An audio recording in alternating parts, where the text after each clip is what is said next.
Isang batang lalaki ang nakulong sa sarili niyang ipininta sa loob ng 31 taon. Habang wala siya, sinakop ng mga halimaw ang mundo sa labas, at ang mga natitirang tao na lang ay yung mga nagkaroon ng superpowers para mabuhay. Hindi diyan nagsimula ang lahat. Nagsimula ito sa isang sunog. Napuno ng usok ang mga pasilyo ng eskwelahan. Hindi tumakbo si Gio papunta sa exit. Tumakbo siya papunta sa art room. May isang painting na nagsimulang lumiwanag. Akala niya katapusan na niya. Tapos idinilat niya ang mga mata niya sa isang hardin. Walang usok, walang apoy, puro katahimikan lang. Isang buong linggo ang lumipas bago niya napagtanto ang katotohanan. Hindi siya patay, nasa loob siya ng painting. Mula doon, lalo lang naging nakakapagtaka ang lugar. Iba ang takbo ng oras dito. Hindi niya malaman kung gaano na ba talaga siya katagal narito. Sinusundan siya ng mga nilalang na hindi naman dapat nag-exist na parang mga lumang kaibigan, pati na rin ang isang kunehong parang galing sa fairy tale. Unti-unti, nadiskubre niya ang mga patakaran ng mundong kinulong sa kanya. Unang patakaran, kahit anong iguhit niya ay nagkakatotoo. Pagkain, gamit, puno, asin. Hindi na niya ulit kailangang mamroblema sa mga supply, pero may limitasyon ito. Kapag gumuhit ka ng tao, hindi tao ang lalabas. Makakakuha ka ng mainit na katawan, pero walang kaluluwa. Dapat ay masisiraan na ng loob si Gio. Imbes na ganun, nakahinga pa siya ng maluwag. Ikalawang patakaran ay ang isang picture frame na nakasabit sa puno. Silipin mo at makikita mo ang mundo sa labas. Humakbang ka papasok at makakabalik ka na roon. Ang unang beses na ginawa niya ito, nakumpirma nito ang lahat ng kinatatakutan niya at nakapagdesisyon para sa kanya. Wala siyang kakayahan na mabuhay doon sa labas. Ikatlong patakaran, ang naipinta lang niya ay isang two-story na cabin at ang gubat sa paligid nito. Pero ang mundo ay patuloy na lumalago ng kusa na may mga halaman at hayop na hindi naman niya iginuhit. Pinupuno ang lugar na ang balangkas lang ang idinrowing niya, at lahat ng may buhay dito ay tinatrato siyang parang pinagkakatiwalaan na nila. Tapos habang namimitas ng prutas isang hapon, isang umiilaw na bintana ang lumitaw sa harap niya, kapareho ng mga notification na nakukuha ng mga awaken sa labas. Nagbiro pa siya na sana may warning man lang, pero wala namang panganib para gamitin yon. Isang tahimik na buhay lang ng pangumolekta ng herbs at pag-test kung anong nagagawa nito kung sakaling maging gamot ang mga ito kalaunan. Nang araw na yon, nagluto siya ng honey sweet potatoes para sa tanghalian. Dati nung teacher pa siya, bawat lesson ay nangangahulugan ng ilang oras na nakakapagod na paghahanda. Ngayon mangolekta lang, magluto, kumain, matulog, ulitin, tapos may tumunog mula sa picture frame. May tao o bagay sa kabilang banda. Naalala ni Gio ang huling patakaran na natutunan niya. Ihalo ang sarili sa painting para makapanood siya ng hindi nakikita. Ginawa niya yon.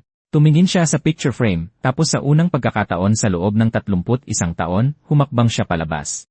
Sa labas ng painting, sinuri ni Gio ang lugar pagkatapos makarinig ng kakaibang ingay. Pagkatapos maghanap ng kaunti, naisip niya na baka ligaw na hayop lang iyon na napadaan at dumiretso pabalik sa loob ng ligtas na canvas niya.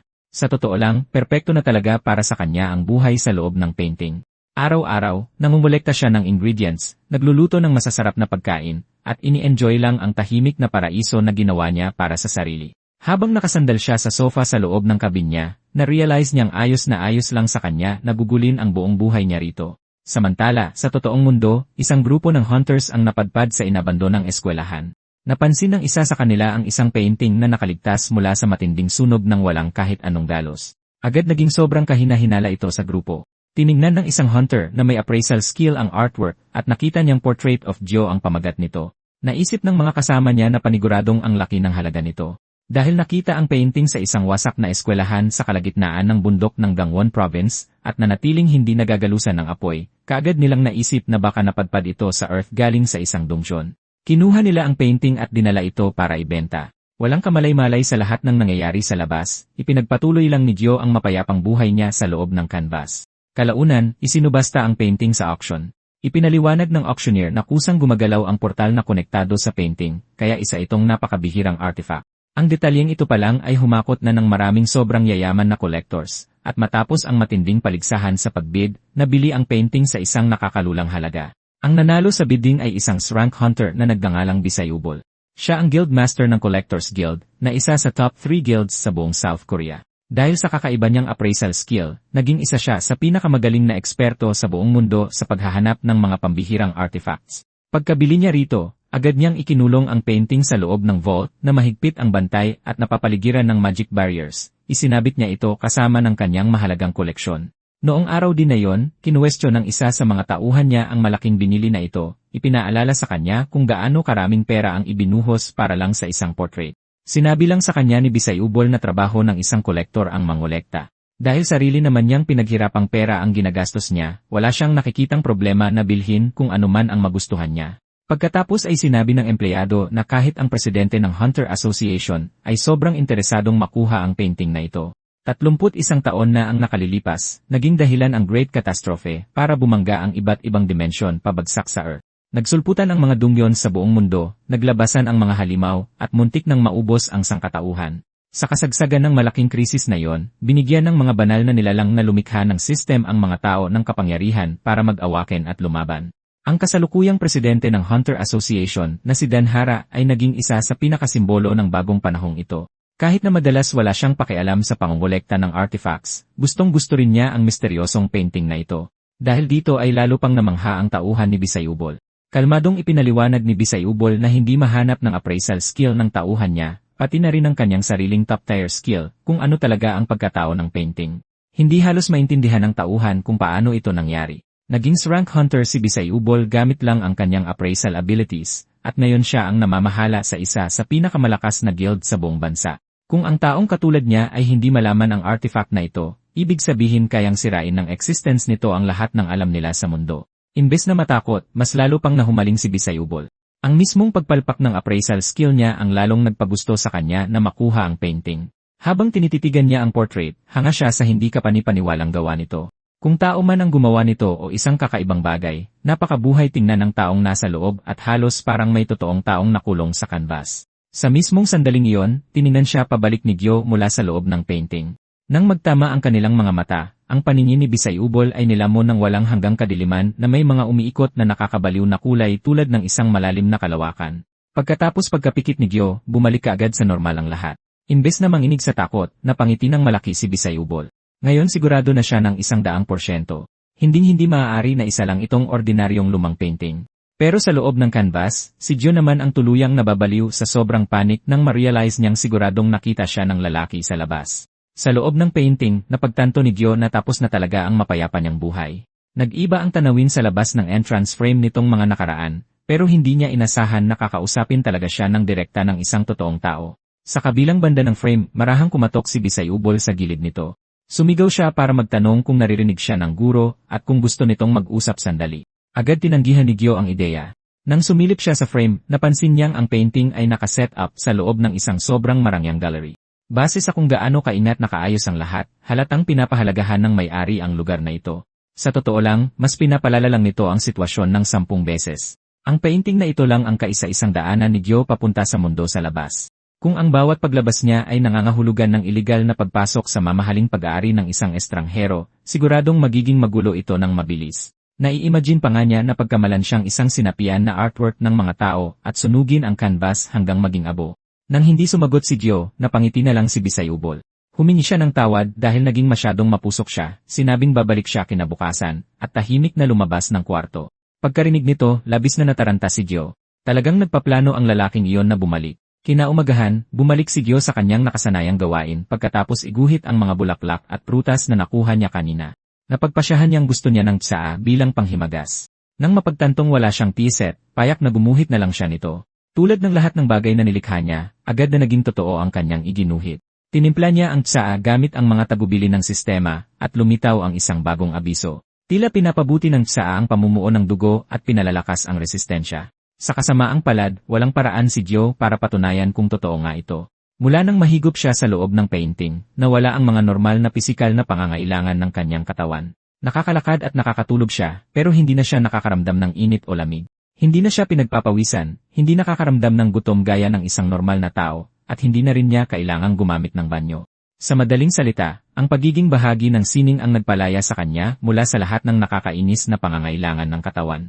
Ang tanging gumugulo sa kanyang maaliwalas na pamumuhay ay ang kakaibang lalaki sa labas. Lumipas ang 11 buong araw na araw-araw na bumibisita si Bisayubol sa painting. Patuloy na pinapaalalahanan ni Gyo ang kanyang sarili na hindi siya malungkot. Siya ay isang tunay na introvert na mahilig sa tahimik at tamad na pamumuhay. Gayunpaman, hindi kailanman nagbabala ang sistema na isang banta si Bisayubol, at lubos niyang iginagalang kung gaano kagalang makipag-usap ang hunter sa kanya. Ngunit sa labas ng kwadro, naubusan na ng pasensya si Bisayubol. Sinabi niya sa tahimik na larawan na napakahirap makipag-ugnayan gamit lamang ang simpleng pagkurap ng mata. Pagkatapos ay naglabas siya ng alay, isang nakataling lalaki na may nakapulupot na bayong sa ulo. Kalmadong ipinaliwanag ni Bisayubol na ang mga alay ay kadalasang mga kakilakilabot na makasalanan o kaya'y mga taong walang bahid dungis. Dahil napakadaling makahanap ng mga tao ngayon, nagtanong siya kung may personal na pinipili ang guro. Sa loob ng painting, labis na nanghihilakbot si Gyo. Nararamdaman niya na ang pagsagot kahit minsan ay magdudulot ng malaking sakuna. Nagsimulang mag-isip si Bisayubol kung wika ang pangunahing problema. Ibinunyag niyang sinubukan na niyang kausapin ang larawan gamit ang 27 magkakaibang wika, pero hindi pa rin sumasagot ang larawan. Mula sa pakikinig sa mga usapan sa paligid, nalaman din ni Gyo na si Bisayubol pala ang mismong tagapangulo ng isa sa 3 pinakamalaking guild sa South Korea. Kahit pagkatapos magtanong sa huling pagkakataon kung gusto ng guro na mag-usap, nakatanggap lang ng matinding katahimikan si Bisayubol kasabay ng isang malalim na buntong hininga. Nangako siyang babalik muli sa ibang araw at muling umalis. Habang pinapanood siyang umalis, inamin ni Gyo sa kanyang sarili na wala siyang nararamdamang masamang intensyon mula sa guildmaster. Hindi talaga mukhang kontrabida ang lalaking iyon. Kahit na ganoon, lubhang nakakapagod ang mga araw-araw na pagbisita. Kinumbinsi ni Gyo ang kanyang sarili na magsasawa rin si Bisayubol at titigil. Kapag nangyari iyon, makakaisip na siya ng paraan para bawiin ang kanyang painting dahil ito lang ang daan niya patungo sa totoong mundo. Wala siyang ideya kung ano ang mangyayari sa kanya kapag nasira ang canvas, at sigurado siyang hindi niya gustong malaman. Kinalaunan ng gabi, eksaktong 4:00 ng madaling araw, pumasok ang isang babaeng empleyado sa vault ng koleksyon upang gawin ang kanyang regular na pagsisiyasat. Siniguro niya na normal ang humidity, temperatura, at mga security alarm bago mag-check sa huling pagkakataon. Pagkatapos ay bigla siyang nanigas. Nawawala ang lalaki sa loob ng painting. Sa matinding pagkalito, saglit siyang tumingin sa paligid ng kwarto. Naramdaman niya na may nakatayo mismo sa likuran niya kaya lumingon siya. Walang tao sa buong kwarto. Hanggang sa may isang boses na nagsalita mula sa mismong likuran niya. Tinanong siya nito kung gusto ba niyang makipag-usap sa kanya, labis siyang natakot. Lumingon siya at nakita si Gyo na nakatayo doon na may suot na balabal, kalmadong nag-aabot ng biskwit sa kanya. Sa sobrang gulat ay nabitawan niya ang kanyang clipboard at mga panulat na tuluyang nahulog sa sahig. Sa headquarters ng Collectors Guild, ang gallery ay isang mahigpit na pinagbabawalang lugar na nakalaan lamang para kay Guildmaster Bai. Sa Yubol, humigit kumulang 300 lisensyadong hunter-curator at mga aprobadong na bisita, habang si Yo, na isang A-rank hunter at curator ng guild, ay naglakad papunta sa elevator.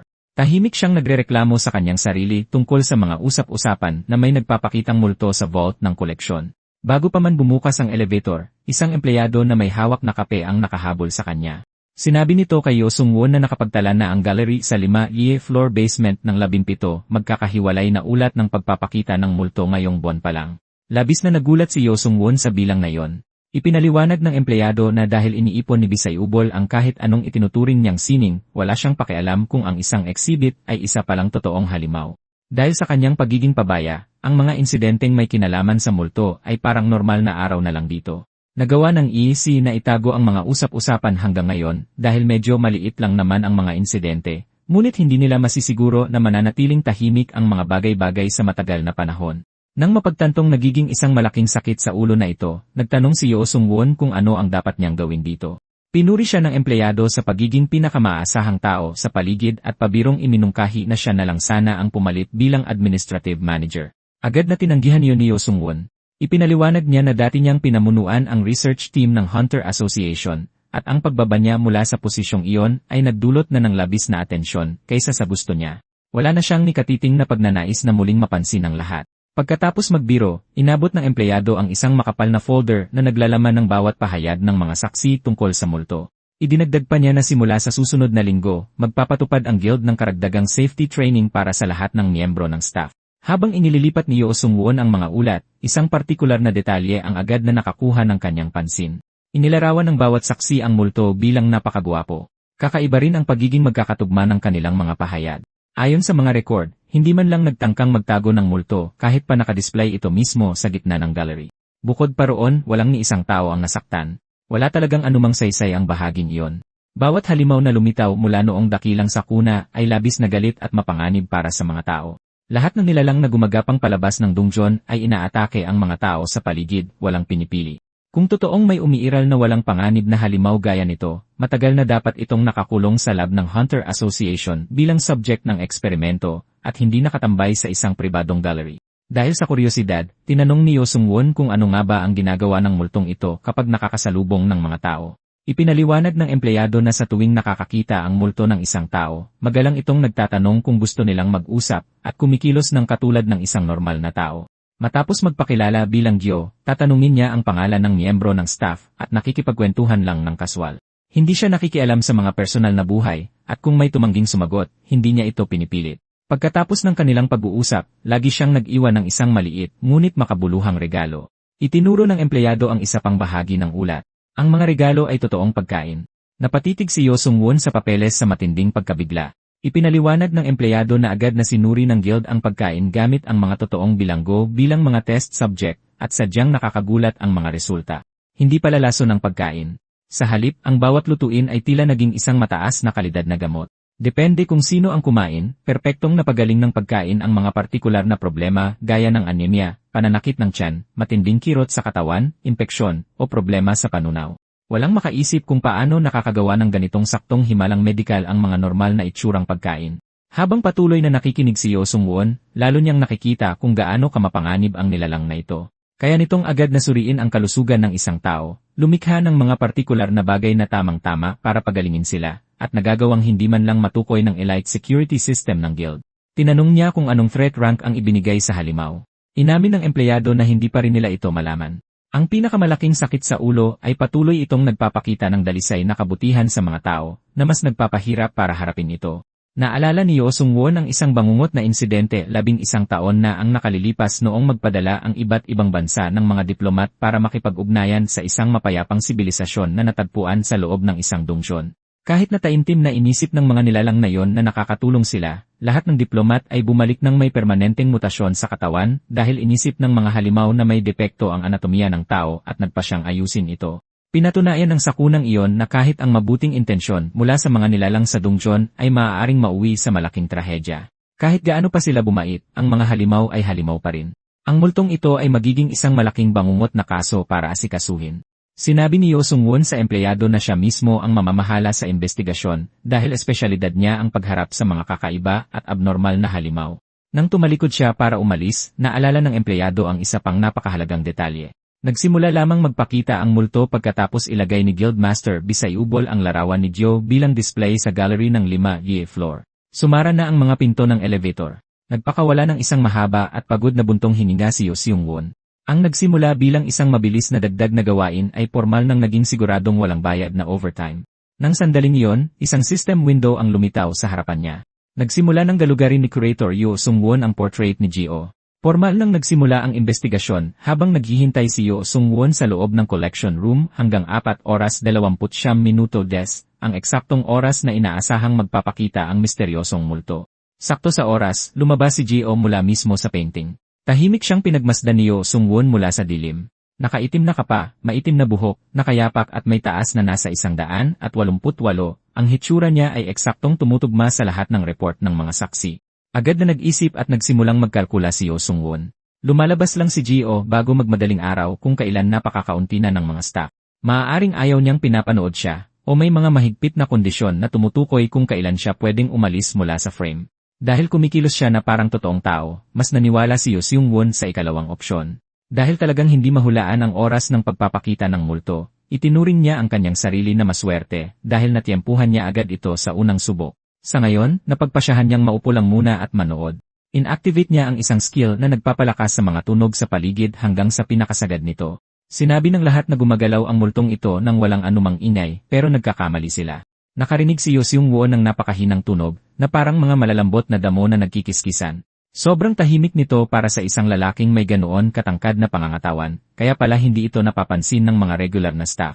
Habang naglalakad-lakad si Gio sa gallery, maingat niyang tinitingnan ang ibang mga artwork na nakadisplay. Napakadelikado ng mga artifact na nakakulong sa kwartong ito, pero ni minsan ay hindi niya hinawakan ang kahit isa. Pinag-aaralan niya lang ang mga ito ng may totoong kuryosidad.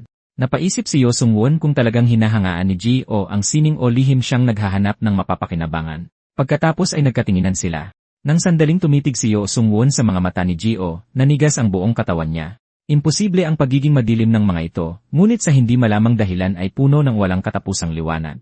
Sa kaibuturan ng dilim na iyon, nakaramdam siya ng nakakatakot at napakalaking presensya na likas na nagbigay sa kanya ng matinding pagkamangha. Bago pa man siya makakilos, biglang bumalik si Gio sa loob ng canvas. Habang pinapanood ang portrait na muling natigilan, napaisip si Yo Sung-won kung natakot ba niya ang lalaki. At dahil doon, nagtapos ang unang araw ng investigasyon. Sa loob ng painting, ganoon din kagulat si Ji-oh. Naalala niyang nakita si Yo Sung-won na nagtatago sa likod ng nakadisplay na florera, kaya napaisip siya kung talagang takot sa kanya ang hunter. Lahat ng empleyadong nakasalubong niya sa ngayon ay karaniwang tumatakbo papalayo agad, kaya mula sa pananaw ni Ji-oh, mukhang siya ang nagpanik at tumakbo ngayon. Pagsilip niyang muli sa frame, nakita niyang nag-ayos na si Yo Seung-won at umalis na. Nagpa siya si Ji-oh na kailangan niyang mas magsikap para magmukhang ganap na walang panganib. Siguradong ayaw niyang palalain pa ang kakaibang sitwasyon nang dahil lang sa mabababaw na hindi pagkakaunawaan. Gayunpaman, malakas ang kutob niya na babalik ang lalaking nakasuot ng itim na coat. Isang kuneho ang lumapit sa kanya makalipas ang ilang sandali, pero tulad ng ibang hayop sa loob ng canvas, tumakbo ito papalayo nang subukan niya itong hawakan. Nagpakawala ng mahinang buntong hininga si Jo. Sana talaga ay mayroon siyang malambing na alaga na papayag na yakapin niya. Pagkatapos ay bigla siyang nagkaroon ng magandang ideya. Baka mas mabuting gumuhit na lang siya ng sarili niya. Dumating ang ikalawang araw ng investigasyon.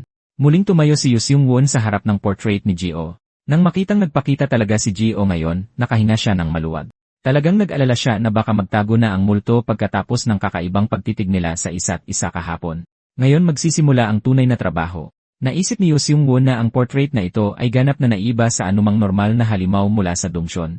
Ang pangunahing layunin niya rito ay alamin ang mga patakarang nagdidikta sa kilos ni Jeo at tingnan kung kaya ba nitong mamuhay ng payapa kasama ng mga ordinaryong tao. Kahit ganoon, ang pagtingin pa lang sa mga mata ni Jeo ay nangangailangan na ng matinding tapang. Pinaalalahanan niya ang sarili na pagkatapos ng malaking sakuna, may ilang halimaw na nakakaya lang harapin kapag naintindihan ang kanilang mga pinagmulan. Nakaligtas ang sangkatauhan sa mga brutal na labanang iyon sa pamamagitan ng matalinong pagmamasid sa halip na basta-basta na lang nakikipagbugbugan.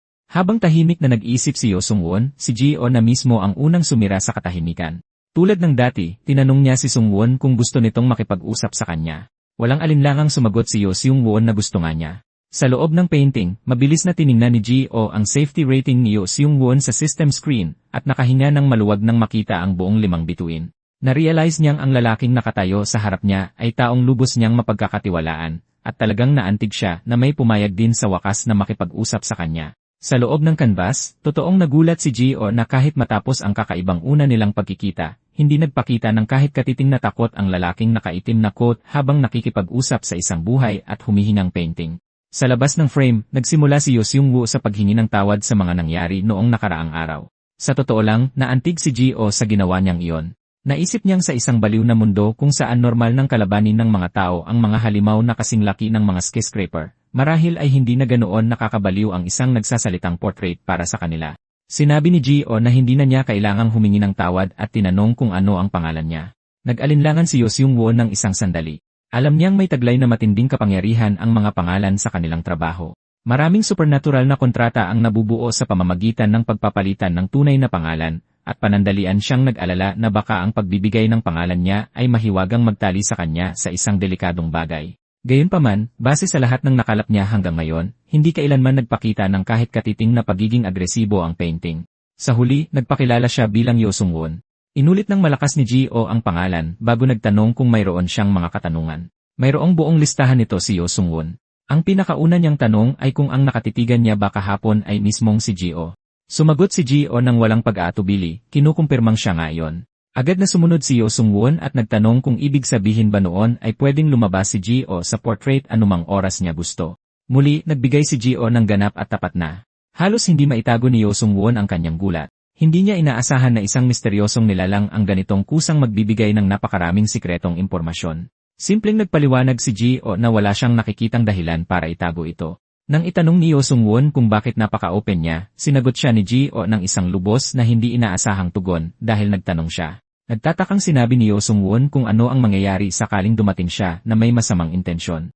Mahinahong ipinaliwanag ni Ji-oh na wala rin itong magiging saysay dahil alam niyang tunay na mabait at magalang na tao si Yo Sung-won. Iyon ang kaisa-isang dahilan kaya niya napiling makipag-usap dito mula pa sa simula. Nang marinig ito, na-realize ni Yo Sung-won na ang nilalang sa loob ng canvas ay may buong kakayahan na basahin ang tunay na pagkatao ng isang tao. Kaya hindi niya maiwasang isipin kung paano tratuhin ni Ji-oh ang isang taong itinuturing nitong tunay na masama. Pagkatapos ay tinanong siya ni Ji-oh kung mayroon pa ba siyang ibang tanong sa isip niya. Binanggit ni Yo Sung-won ang misteryosong multo na gumagala sa loob ng high-end gallery at nag-iwan ng kung ano-anong regalo para sa mga staff. Sa unang pagkakataon, huminto sandali si Ji-oh sa halip na sumagot kaagad. Tinanong niya si Yo Sung-won kung anong ibig sabihin nito sa pagtawag sa kanya bilang multo, at na-realize niyang baka hindi sinasadyang na-offend niya ito. Nagkandara pa si Yo Sung-won para humingi ng tawad. Ngumiti lang si Ji-oh at ipinaliwanag na habang ang gumagalaw na painting ay tiyak na magmumukhang multo sa mga ordinaryong tao, sa totoo lang ay hindi pa siya namamatay. Ang sagot na iyon ay mas nag-iwan pa ng mas maraming tanong kay Yo Sung-won kaysa noong simula. Tinanong niya kung bakit pagalagala si Ji-oh sa gallery sa 10 oras ng gabi. Ipinaliwanag ni Ji-oh na matapos biglang magbagong anyo bilang bahagi ng isang painting at mailipat sa isang lugar na hindi niya kilala, gusto lang niyang alamin kung nasaan siyang lupalo. Nakapukaw ng atensyon niya ang mga ultra-rare artifact na nakakalat sa gallery. Ngunit higit pa rito, na-curious siya sa mga taong nagtatrabaho roon. Gusto niyang malaman kung anong uri ng buhay mayroon sila, kung ano ang mga pangalan nila, at kung ano ang mga gusto nila. Kahit sa mundong ganap ng nasira, ang pamumuhay ng mag-isa ay nagpapanabik sa kanya na magkaroon ng kausap. Mahinahong idinagdag ni Benny na napakadaling kausap ng mga magagalang na tao tulad ni Yo Sung-won. Napangiti si Yo Sung-won at nagtanong kung ibig sabihin ba nito ay mas gusto ni Ji-oh ang mga taong may mabuting asal. Tumango si Ji-oh at inamin na mas magandang kausap ang mga regular na empleyado kumpara sa maingay na lalaking nakasuot ng pula, kaya agad na nalaman ni Yo Sung-won na ang tinutukoy niya ay si Guildmaster Yi. Sable. Nagpatuloy si Ji-oh sa pagpapaliwanag na napakadaldal ng Guildmaster, kaya halos imposible nang makasali sa usapan. Naiwang ganap na walang masabi si Yo Sung. Ngayon ay naintindihan na niya sa wakas kung bakit ang isang rank hunter na tulad ni Yi, Sable ay nabigong makakuha kahit isang pirasong impormasyon mula sa portrait. Inisip na lang ni Ji-oh na masyadong nakakapagod siyang pakisamahan. Upang pagaanin ang sitwasyon, humingi ng paumanhin si Yo Sung-won para sa boss niya, at inamin na medyo kakaiba talaga ang guildmaster nila. Binaliwala lang ito ni Ji-oh, at sinabing mukha namang hindi masamang tao si Bisayubol, kaya ayos lang iyon sa kanya. Para kay Yo Sung-won, nakakagulat na nakakapanatag ang sagot na iyon.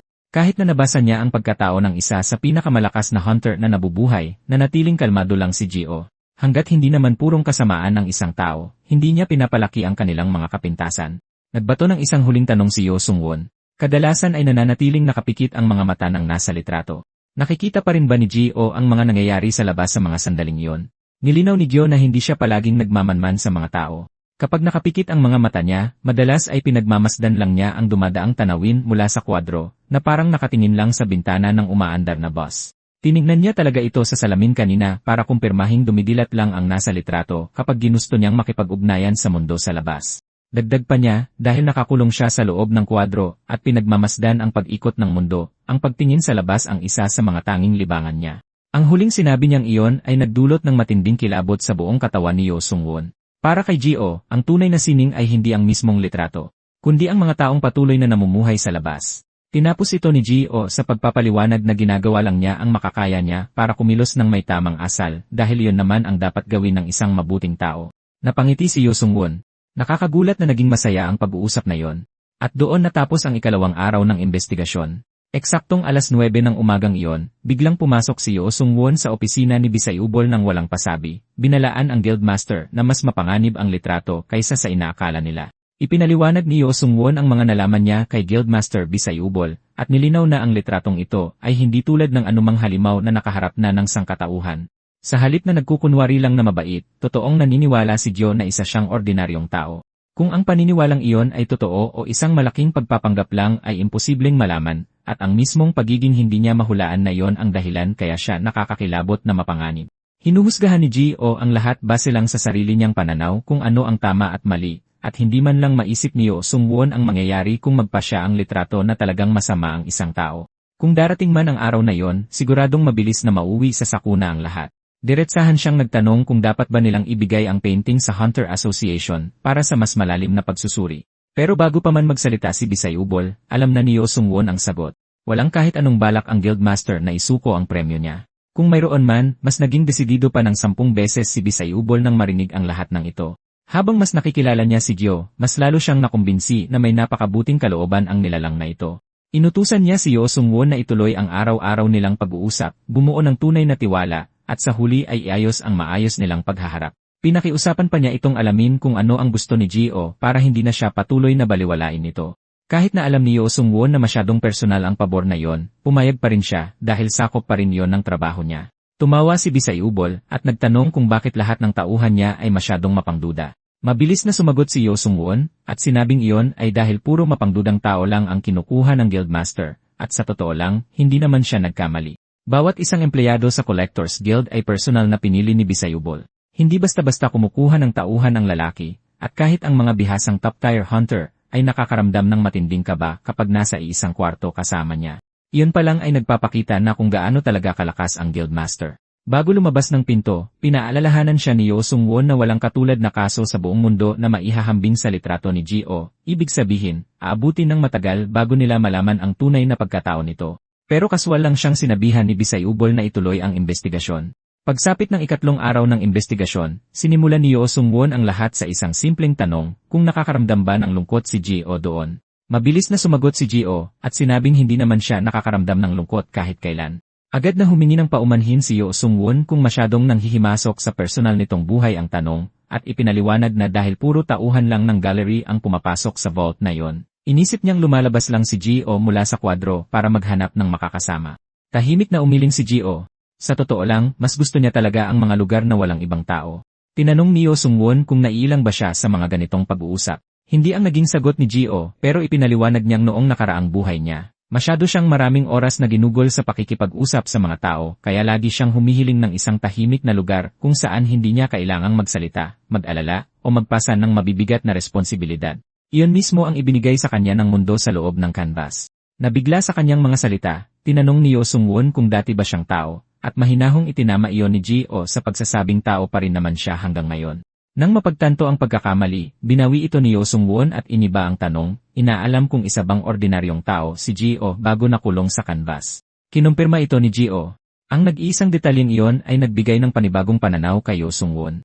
Mula sa mga naitala ng sangkatauhan sa paglipas ng mga taon, kadalasang nahahati sa dalawang uri ang mga malataong nilalang.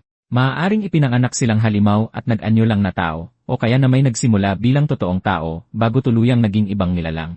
Malinaw na nabibilang si Gio sa ikalawang uri. Ang mas nakakapagtaka pa ay napanatili niya ang lahat ng kanyang alaala bilang tao, nang hindi nilalamon ng karaniwang galit o puot na nagpapabaliw sa mga katulad niyang nilalang. Sa halip, mukhang payapang-payapa siya, pero may kakaibang kilabot sa sobrang pagiging kalmado niyang iyon. Ipinaalala nito kay Yeo Sung-won ang nakakabinging katahimikan sa isang burol. Sa pagnanais na ibahin ang usapan, tinanong niya kung naiinip din ba minsan si Gio. Inamin ni Gio na nangyayari iyon minsan, kaya tinanong ni Yeo Sung-won kung paano niya pinapalipas ang oras. Sinagot siya ni Gio ng isang bagay na hindi niya inaasahan. Kumakain siya. Tuluyang nanigas sa gulat si Yeo Sung-won. Isang painting na kumakain. Kaswal itong ipinaliwanag ni Gio, ikinuwento kung paano siya kumukuha ng mga sariwang sangkap, hinahanda ang mga ito, iniluluto sa sarili niyang mga kaldero't kawali, at ninanamnam ang pagkain tulad ng kahit na sino. Tutal, sa isip niya ay isa lang siyang ordinaryong tao. Para kay Yeo Sung-won, ang sobrang normal na paliwanag na iyon ang naging dahilan para mas magmukha siyang hindi tao. Habang pilit na iniintindi iyon ni Yeo Sung-won, inaalala naman ni Gio ang mga patakaran ng sarili niyang mundo sa isip niya. Nagkakatotoo ang kahit anong iguhit niya sa loob.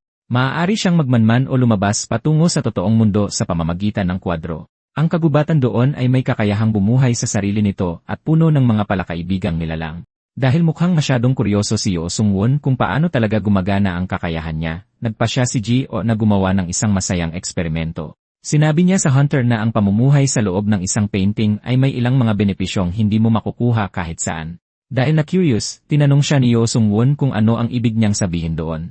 Humingi si Gio ng isang simpleng pabor, pinaguguhit siya ng isang mansana sa mismong litrato. Labis na nabigla si Yeo Sung-won dito, kaya nanigurado siya kung tama bang sa mismong artwork niya iguguhit iyon. Nagbigay si Gio ng pampapanatag na pagtango dahil palaging may dalang mga nakatabing gamit si Yeo Sung-won para sa mga hindi inaasahang sitwasyon sa gallery. Naglabas siya ng paintbrush. Gayunpaman, nag-alangan pa rin siya. Ang sirain ng isang mamahaling obra maestra ang pinakahuling bagay na gusto niyang gawin. Nang mapansin ang art kit, tinanong siya ni Gio kung palagi ba niya itong bitbit. Ipinaliwanag ni Yeo Sung na ang pagtatrabaho sa ganitong vault ay nangangahulugang dapat laging handa sa kahit ano. Huminga ng malalim, tuluyan siyang gumuhit ng isang simpleng mansanas sa canvas. Tiningnan ni Gio ang iginuhit at diretsahang inamin na hindi masyadong maganda ang mansanas. Isang matinding katahimikan ang bumalot sa vault, hanggang sa maiwan si Yo Sung-won sa labis na pagkagulat ng direktang iunat ni Ji-o ang kamay mula sa painting, kinuha ang mansanas na kapipinta lang sa canvas, nagpasalamat sa kanya, at kaswal na kinagatan ito. Nakatayo lang doon si Yo Sung-won, nakatitig sa matinding hindi makapaniwala. Kasi silay lang ng sarili niyang mga mata kung paano kainin ng isang mahiwagang litrato ang mansanas na ipininta niya gamit ang sarili niyang mga kamay. Habang nakatayo doon si Yo Sung-won at nawawala sa sarili dahil sa nasaksihang himala, kumagat si Ji-o sa mansanas mula sa loob ng canvas at pinuri ang lasa nito, sinabing perpekto ang pagkakahinog at bango nito. Blangkong napatitig si Yo Sung-won sa paintbrush na hawak niya, hindi pa rin maiproseso ng utak niya kung ano ang kalalabas lang na nangyari. Ang mansanas na iyon ay isa lamang mabilis at simpleng guhit na ginawa gamit ang ordinaryong pintura, pero himalang naging isang totoong prutas. Kaswal na ipinaliwanag ni Ji-o na ang pamumuhay sa loob ng sining ay nagbibigay sa kanya ng iba't ibang astig na kakayahan.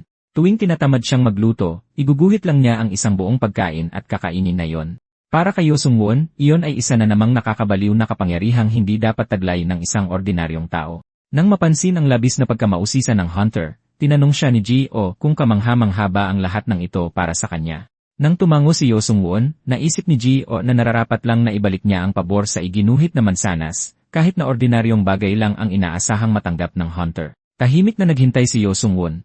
Sa loob ng painting, inalala ni Ji-o ang isa sa pinakauna niyang eksperimento. Hindi nagtagal pagdating niya sa mundong ito, gumugol siya ng walang katapusang oras sa pagguhit ng mga mamahaling hiyas para subukan ang hangganan ng kanyang kakayahang lumikha. Dinurog pa nga niya ang mga hiyas na yon para maging pinong pangkulay, at nadiskubre niyang tila may buhay ang pintura at ang nagawang obra sa bawat hagod nito. Dahil sa pagtuklas na yon, napaisip siya kung maaari bang maipasa sa isang tao sa labas ang isang bagay na ginawa sa loob ng canvas. Para subukan ang kanyang teorya, direktang nagpinta si Jo sa sarili niyang litrato. Biglang kumalat ang makukulay na guhit sa ipinintang bersyon ng kanyang mukha bago lumabas ang system window niya na naghudyat ng pagtatapos ng isang bagong quest.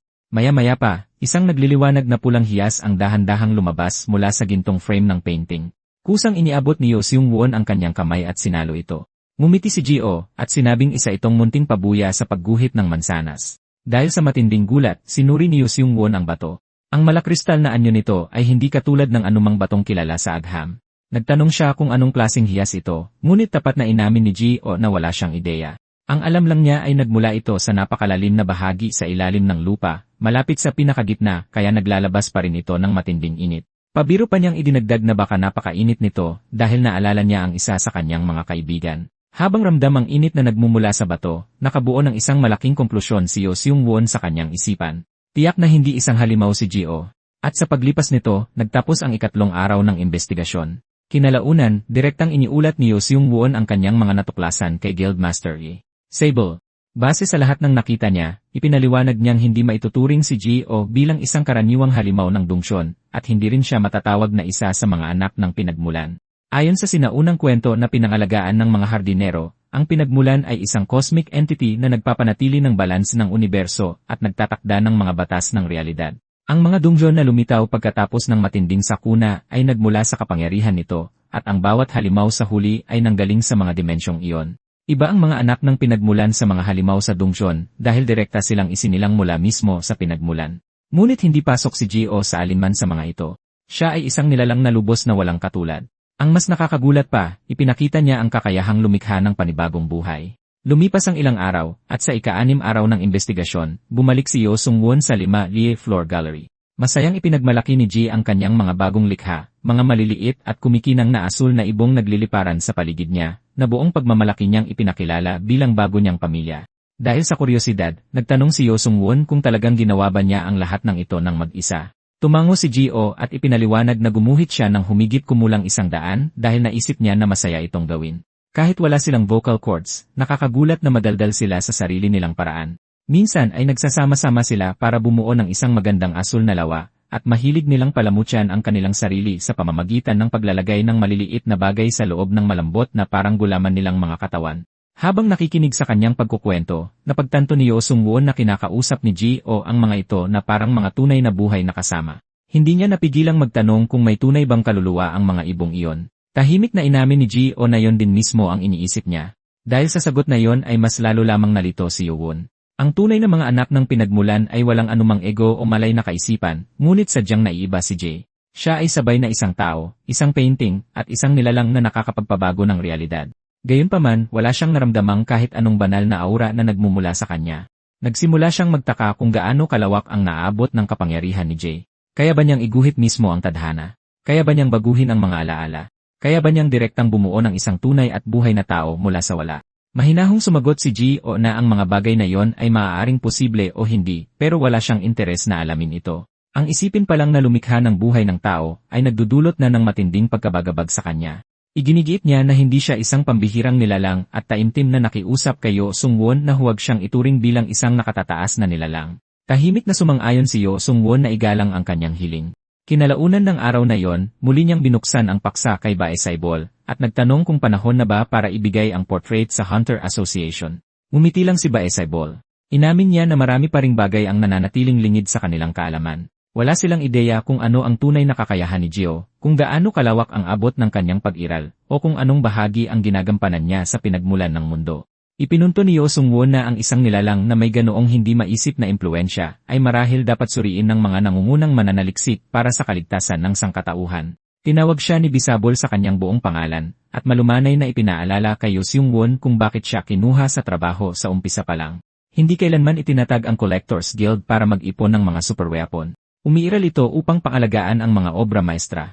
Buong pagmamalaking ipinahayag ni Bisabol na dala niya ang karangalan ng isang alagad ng sining, hindi ng isang hunter.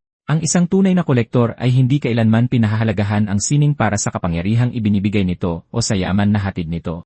Ang tanging mahalaga ay ang kwentong nakakubli sa loob mismo ng likha, at ang tangi niyang layunin ay protektahan ang kwentong iyon gamit ang sarili niyang mga kamay. Habang nakatingin sa portrait ni Gio na tahimik na nakasabit sa madilim na vault, napagtanto ni Bisable na ang nasa harapan nila ay isang bagay na higit pa sa imahinasyon ng tao, isang puwersa na kailanman ay hindi mapipigilan.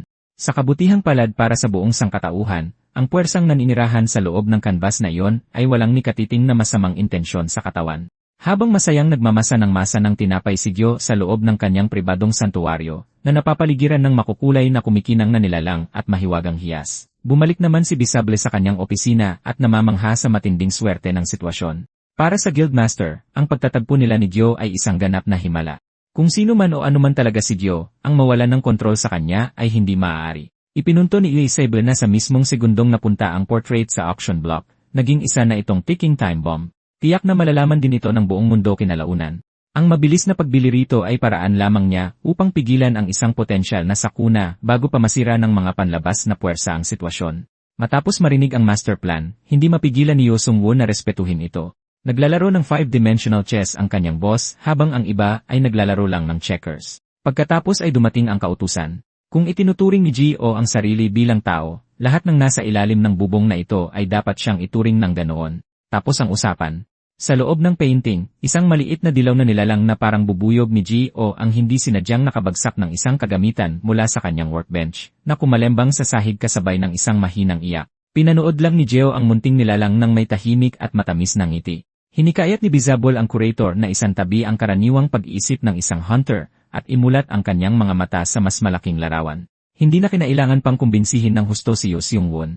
Ang mismong paggugol ng oras kasama si Gio ay nagpatunay na kung gaano katotoo ang pagkatao nito. Natawa si Bisabol sabay punto kung paano hinarap ni Gio ang inis. Sa bagay, ayaw niyang naistorbo siya, ngunit hindi siya kailanman nagtatanim ng galit. Kahit nasubukin ng mga tao ang kanyang limitasyon, ang pinakauna niyang likas na reaksyon ay tiyaking walang nasasaktan. Sa paningin ng Guildmaster, ang nag-iisang katangiang iyon ay nagbubunyag ng lahat ng kailangan mong malaman tungkol sa kaluluwa ni Gio. Isa pa rin itong nakakalitong konsepto na mahirap intindihin para kay Yo Sung-won. Kapag taglay mo ang tila Diyos na kapangyarihang magbago ng realidad, ang mga normal na tao ay karaniwang mukhang langgam lang sa gilid ng kalsada. Ngunit, lubos na nakakasiguro si Bae Saibol. Iginiit niyang ang isang sulyap sa mga mata ni Gio ay sapat ng patunay, at bilang Guildmaster, hindi kailanman nagkamali ang kanyang kutob. Pinayuhan niya si Yo Sung-won na tigilan na ang pangingialam sa isipan ni Gio na parang isang siyentipikong naghihiwa ng specimen. Simple lang ang layunin, maging isang mabuting kaibigan na masaya niyang kasama. Pagkatapos, nang hindi man lang umingiti, kaswal na iminungkahi ni Bisabol ang ideyang ipasyal si Gio sa bayan paminsan-minsan. Muntik nang mabulunan si Yo Sung-woo, ngunit seryosong-seryoso ang boss niya. Kahit gaano kaabsurdo pakinggan ang ideyang ipasyal ang isang buhay na painting, natawa na lang si Yo Sung-won sa sarili niyang pag-aalala. Pinili niyang magtiwala sa pasya ni Bisabol. Bago tapusin ang kanilang pagpupulong, naglabas ng mahigpit na utos ang Guildmaster. Ibibigay ng Collectors Guild kay Gio ang ganap na royal treatment. Kinalaunan ng gabing iyon, naglakad-lakad si Yo Seung-won sa ilalim ng mga ilaw ng lungsod. Pilit iniintindi ang nakakabaliw na naging takbo ng kanyang buhay. Nakaramdam siya ng matinding ginhawa dahil alam niyang ligtas si Gio mula sa Hunter Association. Bilang isang dating hardinero, lubos niyang alam ang madilim at malupit na panig ng kanilang mga research lab. Ang mga hardinero ay mga espesyal na individual na piniling mangalaga sa isang hardin, isang sagradong kaharian na direktang nakaugnay sa pinagmulan ng universo. Dahil ang kalusugan ng isang hardin ang nagtatakda kung gaano kalupit ang mga kalapit na dungsyon. Ibinuhos ng mga hardinero ang buong buhay nila sa pagprotekta sa mga ito, kaya hindi maiwasang makabuo sila ng malalim na ugnayan sa mga kakaibang nilalang na isinilang mula sa sagradong pinagmulang iyon. Habang naglalakad, nakuha ng mainit na amoy ng sariwang bunjuping mula sa isang street cart ang atensyon niya. Dahil alam niya ang kahinaan ni Gio pagdating sa masasarap na pagkain, bumili siya ng isang brown paper bag na puno ng isdang tinapay bago bumalik pababa sa vault ng gallery. Habang iniabot ang mainit na merienda sa picture frame, kaswal na nagtanong si Yo Seung-woo kung ilang taon na si Gio. Sumagot si Gio na siya ay 29 na taong gulang. Napangiti si Yo Seung-won. Dahil siya mismo ay 33, inisip niyang mas matanda sa kanya si Gio. Natawa si Gio, at inamin na halos lahat ay nag-aakalang mas matanda siya sa kanyang hitsura, at nag-alala na baka naging bastos ang pakinggan niya. Humingi ng tawad si Yo Seung-won, pero ipinagkibit balikat lang ito ni Gio at ibinalik ang tanong sa kanya.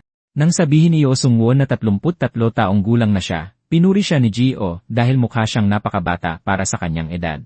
Dahil sa hindi inaasahang papuri, napatawa ng totoo si Yo Seung-won. Pagkatapos ay iminungkahi ni Gio na itigil na nila ang masyadong formal na pag-uusap. Masayang pumayag si Yo Seung-won, kaya naging mas komportable at magaan ang usapan nila habang pinagsasaluhan ang maiinit na pastry. Mabilis na lumipas ang mga araw, at hindi nila namalayan na ika-17 araw na ng investigasyon. Sa isa sa mga pag-uusap nila ng hating gabi, ipinaliwanag ni Yo Seung-won ang koneksyon ng pinagmulan at ng mga hardin.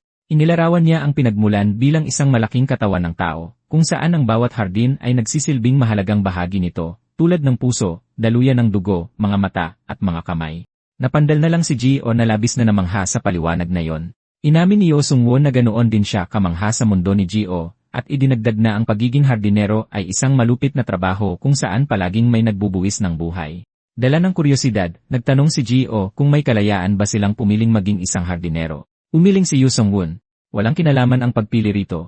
Kahit nang talikuran niya ito para maging museum curator, nakabuntot pa rin sa kanya ang mabigat na tungkuling iyon na parang anino. Maya-maya pa, iniabot ni Yo Seung-won ang isang maliit na pouch ng mga buto ng halaman na hinihingi ni Gio kanina. Inilabas ni Gio ang kanyang dalawang kamay mula mismo sa canvas para tanggapin ang regalo. Pagkatapos ng isang matamis na ngiti ng pasasalamat, napahalakhak ng malakas si Yo Seung-won. Ito ang unang pagkakataon na nakakita siya ng dalawang kamay na lumabas mula sa frame ng walang katawan. Dahil tunay na nag-aalala sa kanyang bagong kaibigan, nagtanong si Gio kung mahirap bang pasanin ang pagiging isang hardinero. Inamin ni Yo Seung-won na mahirap ito, pero iginiit na ito ay isang buhay na puno ng layunin. Sa tuwing ipipikit niya ang kanyang mga mata, nakikita pa rin niya ang kanyang hardin. Isang marilag at mataas na bulubundukin na nababalot ng sinaunang yelo at glacier. Ang pagprotekta sa isang lugar na ganito kaganda ay sapat na para maging sulit ang bawat paghihirap. Hinaplos ng dahan-dahan ni Gio ang isa sa kanyang mga umiilaw na dilaw na alaga habang nakikinig, at tumango bilang tahimik na pakikiisa. Lubos niyang nauunawaan ang debosyong iyon. Para sa kanya, ang mapayapang kagubatan na nakakulong sa kanyang canvas ay nagkakahalaga ng kanyang buong buhay para protektahan. Nang may mainit na ngiti, nagtanong ng kaswal si Yo Seung-won kung pinangarap ba ni Gio na lumabas sa painting ng tuluyan. Nangako siya na kapag handa na si Gio na maranasan ang totoong mundo, siya mismo ang magsisilbing tour guide nito. Alam ni Yo Seung-won na ang pagpapalabas sa isang nilalang na kayang bumago ng realidad tulad ni Gio papunta sa totoong mundo ay isang napakalaking sugal.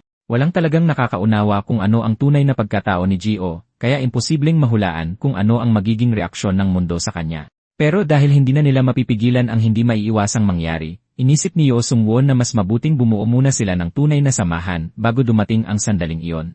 Binanggit niya kung gaano kakaunti ang alam ni Gio tungkol sa modernong lipunan, kaya nag-alok siya ng isang masayang biyahe para makita mismo ni Gio kung gaano nakalaki ang ipinagbago ng mundo. Pagkatapos itong pag-isipan, nagpasya si Gio na oras na para muli siyang humakbang pabalik sa lipunan. Tinanggap niya ang alok nito at nagtanong kung kailan sila alis.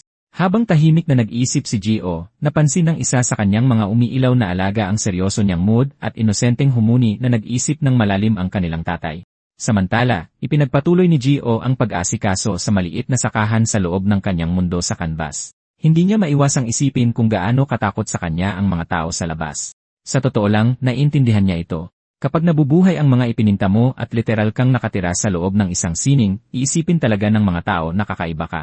Naalala rin niya ang kakaibang pakiramdam na iyon sa tuwing nakikipag-usap siya sa mga tao. Palaging pakiramdam niya na parang pinagmamasdan nila ang isa't isa gamit ang dalawang magkaibang display resolution. Kakaibang pakiramdam iyon pero hindi niya ito itinuring na masama. Ngayong buo na ang loob niyang lumabas mula sa frame, umasa siyang matutulay ang agwat na iyon. Suot ang komportableng sombrerong gawa sa dayami sa ilalim ng mainit na araw ng hapon, masayang tinapos ni Gio ang pagbubungkal ng lupa at ipinagmasdan ang mga sariwang pananim. Tumawa siya ng mahina, inaalala ang gintong utos ng kanyang lola. Kung hindi ka magtatrabaho, hindi ka kakain. Ikiniling ng isa sa kanyang maliliit at umiilaw na dilaw na nilalang ang ulo nito dahil sa matinding pagkalito. Ninisya ni Gio ang maliit na alaga, at malumanay itong sinabihan na ang pagiging cute nito ay sapat na trabaho na para sa araw na iyon. Inamin niya na talagang nabigla siya nang matutong magsalita ang maliit na nilalang na parang tao. Dahil mas malambing at palakaibigan ang alagang ito kaysa sa iba, napagpasyahan ni Gio na nararapat itong bigyan ng maayos na pangalan. Hawak ang maliit na nilalang sa kanyang mga palad, matagal na nag-isip si Gio ng magandang pangalan. Sobrang pangit ng mga una niyang naisip na pangalan, kaya maging siya ay natatawa sa sarili. Sa huli, napili niya ang pangalang Honey, base sa mainit at ginintuang ilaw nito.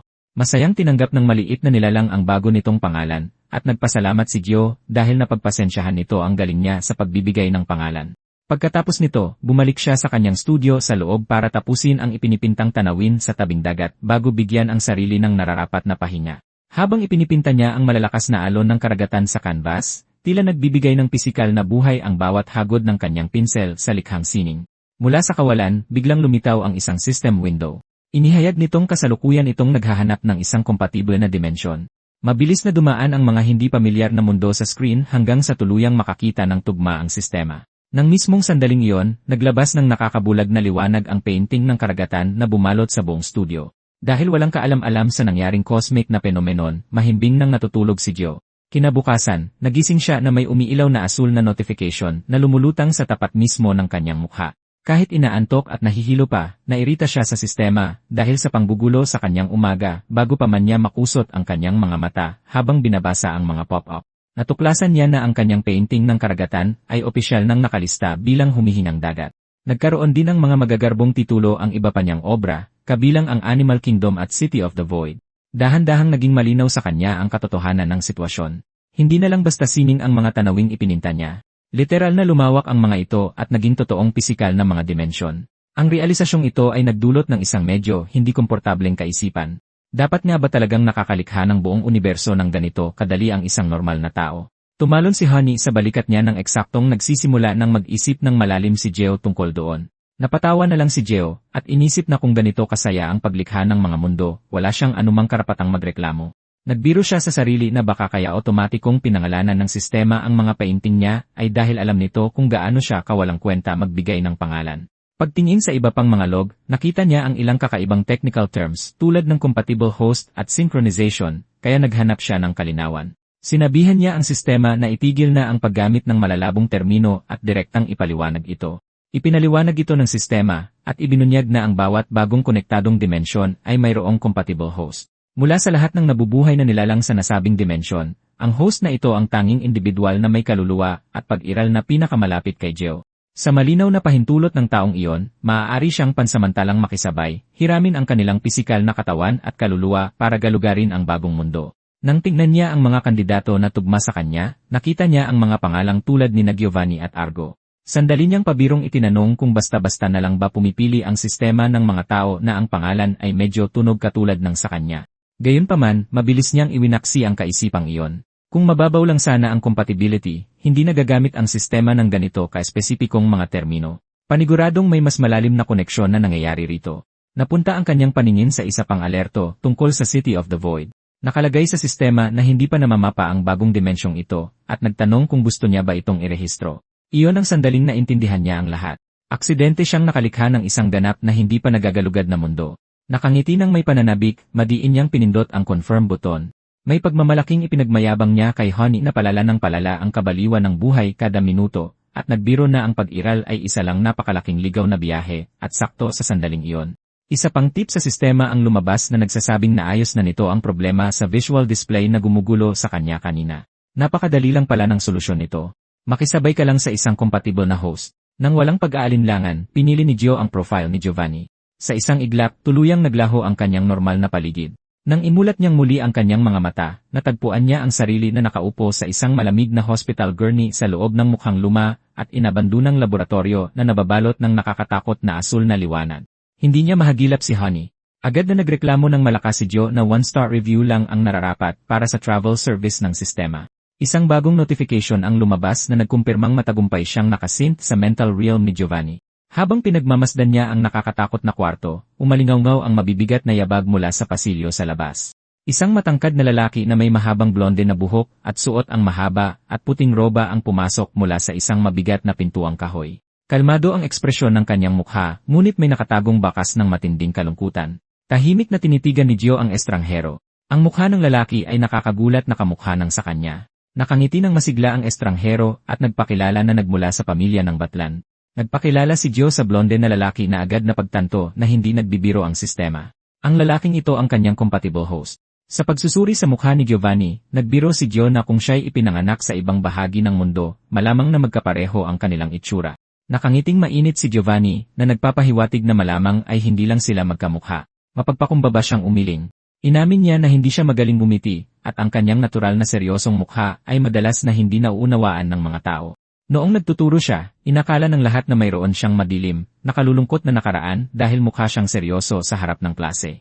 Sa totoo lang, karaniwang tulala lang siya, hinihintay tumunog ang kampana para makakain ng hapunan. Tumawa si Giovanni at binanggit na ganoon din ang mga estudyante niya noon. Tiniyak niya kay Gio na kapag natapos na ang kanilang synchronization, ang matutong umiti ng natural ay mangyayari rin. Na-curious si Gio at nagtanong kung paano gumagana ang buong proseso ng synchronization. Sa kanyang isipan, ang pagkuha sa pisikal na katawan at kaluluwa ng ibang tao ay parang diretsahang pagnanakaw. Hindi niya maintindihan kung bakit nakatayo roon si Giovanni na walang halong takot o puot. Mahinahong umiling si Giovanni. Hindi ito pagnanakaw. Ang buhay niya ay natapos na. Ang kanyang kaluluwa ay bumalik na sa araw, at kahit na ang kanyang pisikal na katawan ay bumalik na sa mundo, agad niyang naituwid ang pagkakasabi nito. Wala siyang puntod dahil ang buong bayan niya ay nilamon ng dagat. Gulat na gulat, nagtanong si Gio kung totoong nilamon ng alon ang buong mundo. Tahimik itong kinumpirma ni Giovanni. Ang kanyang mundo ay tuluyan ng naglaho. Tahimik na nakinig si Gio, pakiramdam niya na ang kwentong ito ay napakabigat para sa isang estranghero na ngayon lang niya nakilala. Gayunpaman, nagpatuloy si Giovanni. Ipinaliwanag niya na pagkatapos ng apokalipse, walang naiwan sa ilalim ng tubig kundi mga sirena, habang ang planeta ay nag-ibang anyo at naging isang piitan na pinamumunuan ng mahigpit na panuntunan. Noong marinig niya ang salitang piitan, agad na naisip ni Gio ang lahat ng itinuro sa kanya ni Yo Sung-won tungkol sa matinding sakuna.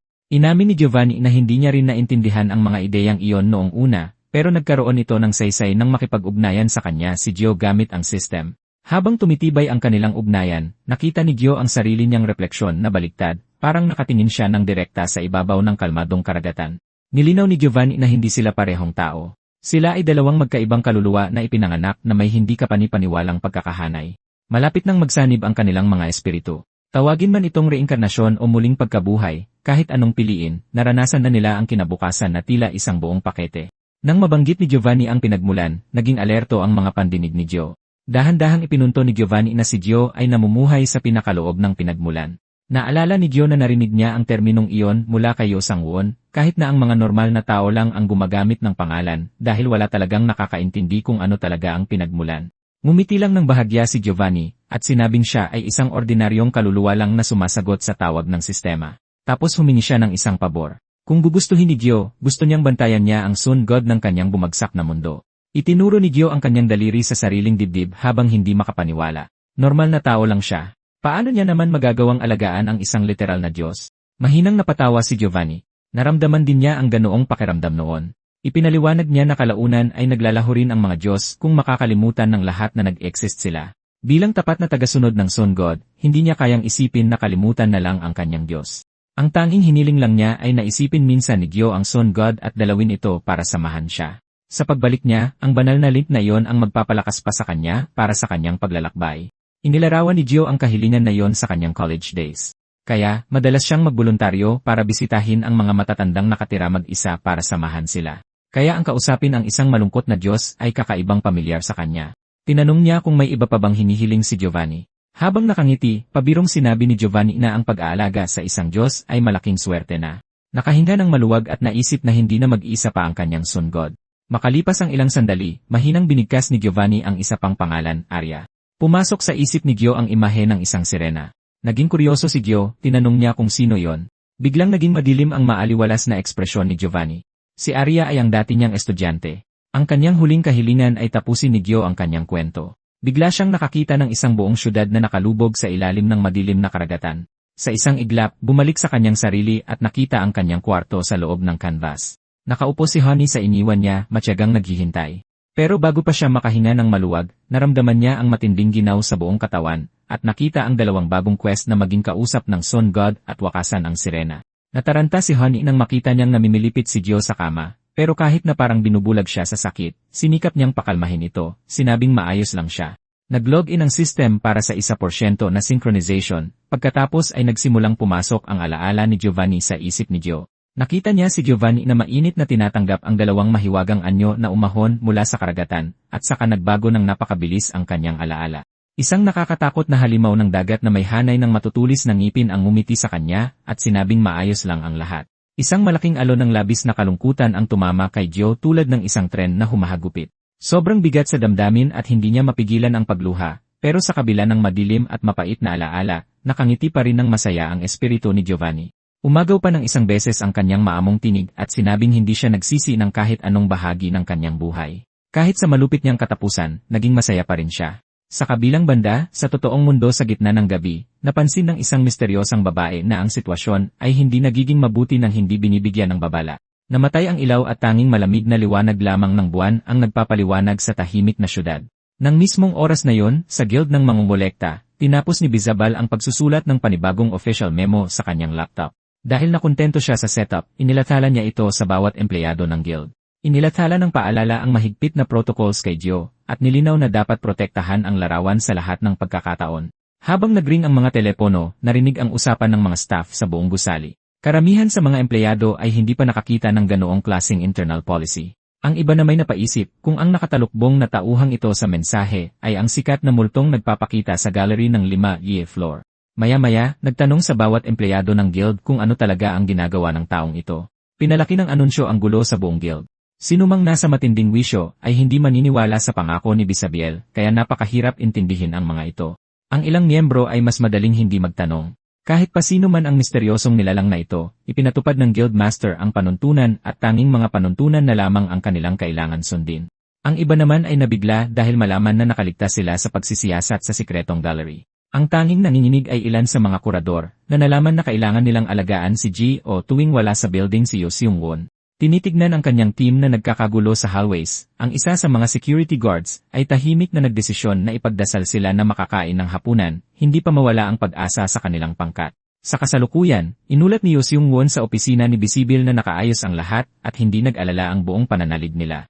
Natawa ng malakas si Guildmaster. Aaminin niyang bukas ang mga bagay, pero nag-abala ang staff sa iba't ibang bagay sa paglutas ng problema na inilarawan para maiwasan ang mga kapahamakan, maiwasan ang kapahamakan sa kanyang negosyo, at pinigilan ang sakuna. Tumango si Yo Seung-won na aprobado na, ngunit dinala niya ang isang tanong. Sa harap ng kapanipaniwala at hindi maintindihan ng presensya ni Gio, nakakalito pa rin dahil inakala ng publiko na naging matataas na ranggo ng hunter si Gio. Kaagad namang nagulat si Visabio. Turing na maganda ang na-rank hunters kaya sa lahat ng mga lugar. Ayon kay Yo Seung-won ito ang pangunahing punto. Napaka hindi kapanipaniwala ng kwento at malakas itong umaapaw. Kung inakala ng mga tao na ang kwentong may higanteng mga mangangaso sa lipunan nila, malaking pag-asa na rin yun. Bilang tanda ng paghanga sa ideya, ni-reveal ni Visabio na natapos na niya ang trabaho ni Gio sa loob ng ilang araw, pati na ang pagpasok niya sa hotel at sa pagpapatapos ng kanilang layunin. May kasamang pilyong ngiti, sinabihan niya si Yo Seung-won na huwag nang alalahanin ang maliliit na aberya. Dahil ang tanging prioridad niya ay siguraduhing masaya ang espesyal nilang bisita. Tanging tahimik na dasal na lang ang nagawa ni Yo Seung-won na sana walang mangyaring masama. Ilang sandali lang, bumaba ulit si Yo Seung-won sa basement gallery sa 5th floor. Pagpasok sa collection room, nanigas siya sa kinatatayuan niya. Nakatayo na si Gio sa labas ng canvas at buong-buo na ang anyo. May mali sa kanya, o mas tamang sabihing may ibang-iba sa kanya? Kaswa na nagtanong si Gio kung matagal na bang naghihintay si Yo Sung-won, pero hindi man lang ma-process ng curator ang tanong niya. Iba na ang tono at boses ni Gio, at ang nakakapanikip ng dibdib na aurang laging nakabalot sa kanya, ay biglang naglaho na parang bula. Nang mapansin niya ang pagkagulat ng curator, kaswal na sinabi ni Gio na may binago lang siya ng konti sa sarili niya bago siya lumabas. Sa sobrang pagkalito, tinanong siya ni Yo Sung-won kung anong ibig niyang sabihin. Simpleng ipinaliwanag ni Gio na pinahina niya ang sarili niyang presensya para hindi mabaliw sa takot ang mga ordinaryong tao kapag lumalapit sa kanya. 2 araw ang nakararaan, pagkatapos niyang makiisa sa kaluluwa ni Giovanni, napansin na ni Gio ang malaking pagbabago sa sarili niya. Habang nakatambay sa loob ng painting niya kasama si Honey, nalaman niya kung paano talaga gumagana ang sistema. Para mas mapataas ang synchronization rate niya, kailangan niyang makipag-ugnayan sa mga angkop na host at tapusin ang mga partikular na quest na nakakabit sa mundo nila. Habang lumalalim ang koneksyon ng kaluluwa nila, kusang humalo ang mga alaala ni Giovanni sa sarili niyang isipan. Ang emosyon, karanasan sa nakaraan, at buong pagkatao ng lalaki ay maayos na sumanib sa isipan ni Gio nang walang anumang hirap. Agad na pagtanto ni Gio na si Giovanni ay isang napakabait at karismatikong tao, isang mapayapang lalaki na pinapahalagahan ang mga kasama niya at nakakahanap ng purong saya sa maliliit na detalye ng pang-araw-araw na buhay. Kasama ng mabigat na emosyong iyon, namana rin ni Gio ang opisyal niyang pangalan na Giovanni Batlan. Kahit medyo kakaiba na dala niya ang kwento ng buhay ng ibang tao sa isip niya, nalaman ni Gio na kaya pa rin niyang ihiwalay ng buo ang sarili niyang mga iniisip kung kailan niya gusto, tapos dumating ang isang hindi inaasahang pangyayari. Biglang kumalam ng malakas ang sikmura niya na ikinagulat nilang dalawa ni Honey. Ibinalik ng proseso ng synchronization ang biological functions niya, ang mga pisikal na pangangailangang nawala sa kanya nang magsimula siyang manirahan sa loob ng painting. Bigla na lang siyang nakaramdam ng tunay na gutom, matinding pagod, at maging ng simpleng kagustuhang linisin ulit ang tinitirhan niya. Imbes na mainis, hindi mapigilan ni Gio na mapangiti. Ang pagtanggal ng kaunti sa kapangyarihan niya bilang nilalang para muling makaramdam ng pagiging tao ay nakakapagbigay ng ginhawa. Balik sa kasalukuyan, kaswal na sinabi ni Gio kay Yo Sung-won na gutom na siya at nagtanong kung pwede na ba silang umalis. Natauhan si Yo Sung-won at nanguna sa paglakad papunta sa elevator. Bigla siyang may napagtanto. Inubos niya ang oras niya sa pag-aalala sa maling mga panganib. Kusa nang pinigilan ni Gio ang sarili niyang malagyos na presensya para lang hindi maging hindi komportable ang mga tao sa paligid niya. Sa isip ni Yo Sung-won, ang sadyang pagputol sa sariling presensya ng ganoon ay katumbas na ng pagwasak sa sariling kaluluwa. Dahil hindi niya maitago ang matinding pag-aalala, tinanong ni Yo Sung-won kung ayos lang ba talaga siya. Binigyan lang siya ni Gio ng naguguluhang tingin at iginiit na ayos lang siya. Habang naglalakad sila sa guild halls, naalala ni Yo Sung-won kung gaano kadaling mamigay ng walang katumbas na kayamanan si Gio sa kahit sinong humingi, at ang walang hanggang kabaitan na yon ay mas nagdulot ng takot sa kanya kaysa sa makapangyarihang lakas ni Gio. Kung malalaman ng mga mapagsamantalang tao na may masasamang balak ang kaya niyang gagawin nila ang lahat para abusuhin ang kabaitan niya. Nakita na rin sa wakas ni Yo Sung-won ang buong katotohanan. Hindi pala si Gio ang pinakamalaking banta, kundi kung hanggang saan ang kayang gawin ng sangkatauhan para samantalahin ang isang taong napakabait. Paglampas sa security checkpoint sa main entrance, tahimik na lumabas ang dalawa papunta sa labas. Tumingin sa paligid ng maingay na lungsod si Gio na may malalaking mata. Ang saglit na pagkakita niya sa labas ng mundo noon ay hindi ganito ang itsura. Nagtataas ang modernong skyscrapers ang humahati sa kalangitan, at ang makapal na dami ng tao ay parang mga langgam na gumagalaw sa mga kalye na may neon lights. Habang pinapanood ang dagat ng mga estrangherong dumadaan, tahimik na sinabi ni Gio na ang modernong lipunan ay naging mas buhay na buhay at makulay kumpara sa naalala niya. Sa paglabas niya sa urban landscape sa unang pagkakataon matapos ang 31 taon, lubos na namangha si Gio sa lahat ng nasa paligid niya.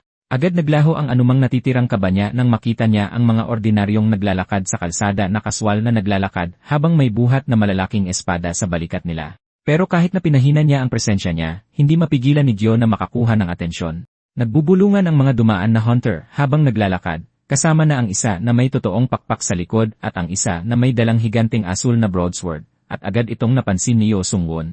Kahit pagkatapos pigilan ang kanyang nakakapasong aura, naglalabas pa rin si Gio ng natural na presensya ng isang A-rank hunter, kaya siguradong makakakuha siya ng atensyon. Nang maramdaman ang panganib, dahan-dahang inabot ni Yo Sung-won at hinila ang hood ni Gio para mas matakpan ang mukha niya. Tahimik na tinanggap ni Gio ang ginawa niya habang inaayos ang cloak niya. Ang una nilang pupuntahan ay isang lokal na restaurant, at ipinaliwanag ni Yo Sung-won na sasakay sila sa skybound suspended railway para makapunta doon. Sobrang namangha si Gio sa futuristic train na ito. Halos hindi niya maproseso sa utak niya na umunlad ng ganito kalaki ang sibilisasyon ng tao sa loob lang ng 3 dekada. Bago sila pumasok sa turnstiles, pasimpleng inabutan ni Yeo Sung-won ng personal na black card si Gio, at kaswal na sinabing pwede niyang bilhin ang kahit anong gusto niya gamit iyon dahil wala itong credit limit. Nanigas si Gio sa kinatatayuan niya. Tiningnan niya ang makinis na card na may matinding pagkabigla habang sinusubukang intindihin kung bakit ibibigay ng isang tao sa estranghero ang isang pirasong plastik na may walang hanggang limit. Kasunod ng mga bilin ng curator, itinapat niya ang card sa sensor, at umalinggaw ang isang malinaw na tunog ng pag-apruba sa buong turnstiles. Pagkasakay sa tren, napansin ni Gio na halos walang tao sa loob ng bagon.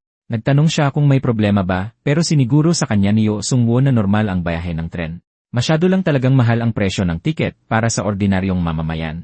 Nang marinig yon, tahimik na naisip ni Gio na nakasurvive ang kapitalismo kahit muntik nang masira ang mundo ng walang pagbabago. Habang tinitingnan ang walang tao at malinis na bago ng tren, napansin niya na ang agwat ng mayayaman at mahihirap ay mas lumawak pa kaysa bago siya pumasok sa kanbas niya. Tiningnan ni Yeo Sung-won ang relo niya at napansin na 8:38 pa lang ng umaga, na ang ibig sabihin ay karamihan sa mga tao ay nakapasok na sa trabaho. Mukhang natakot si Gio.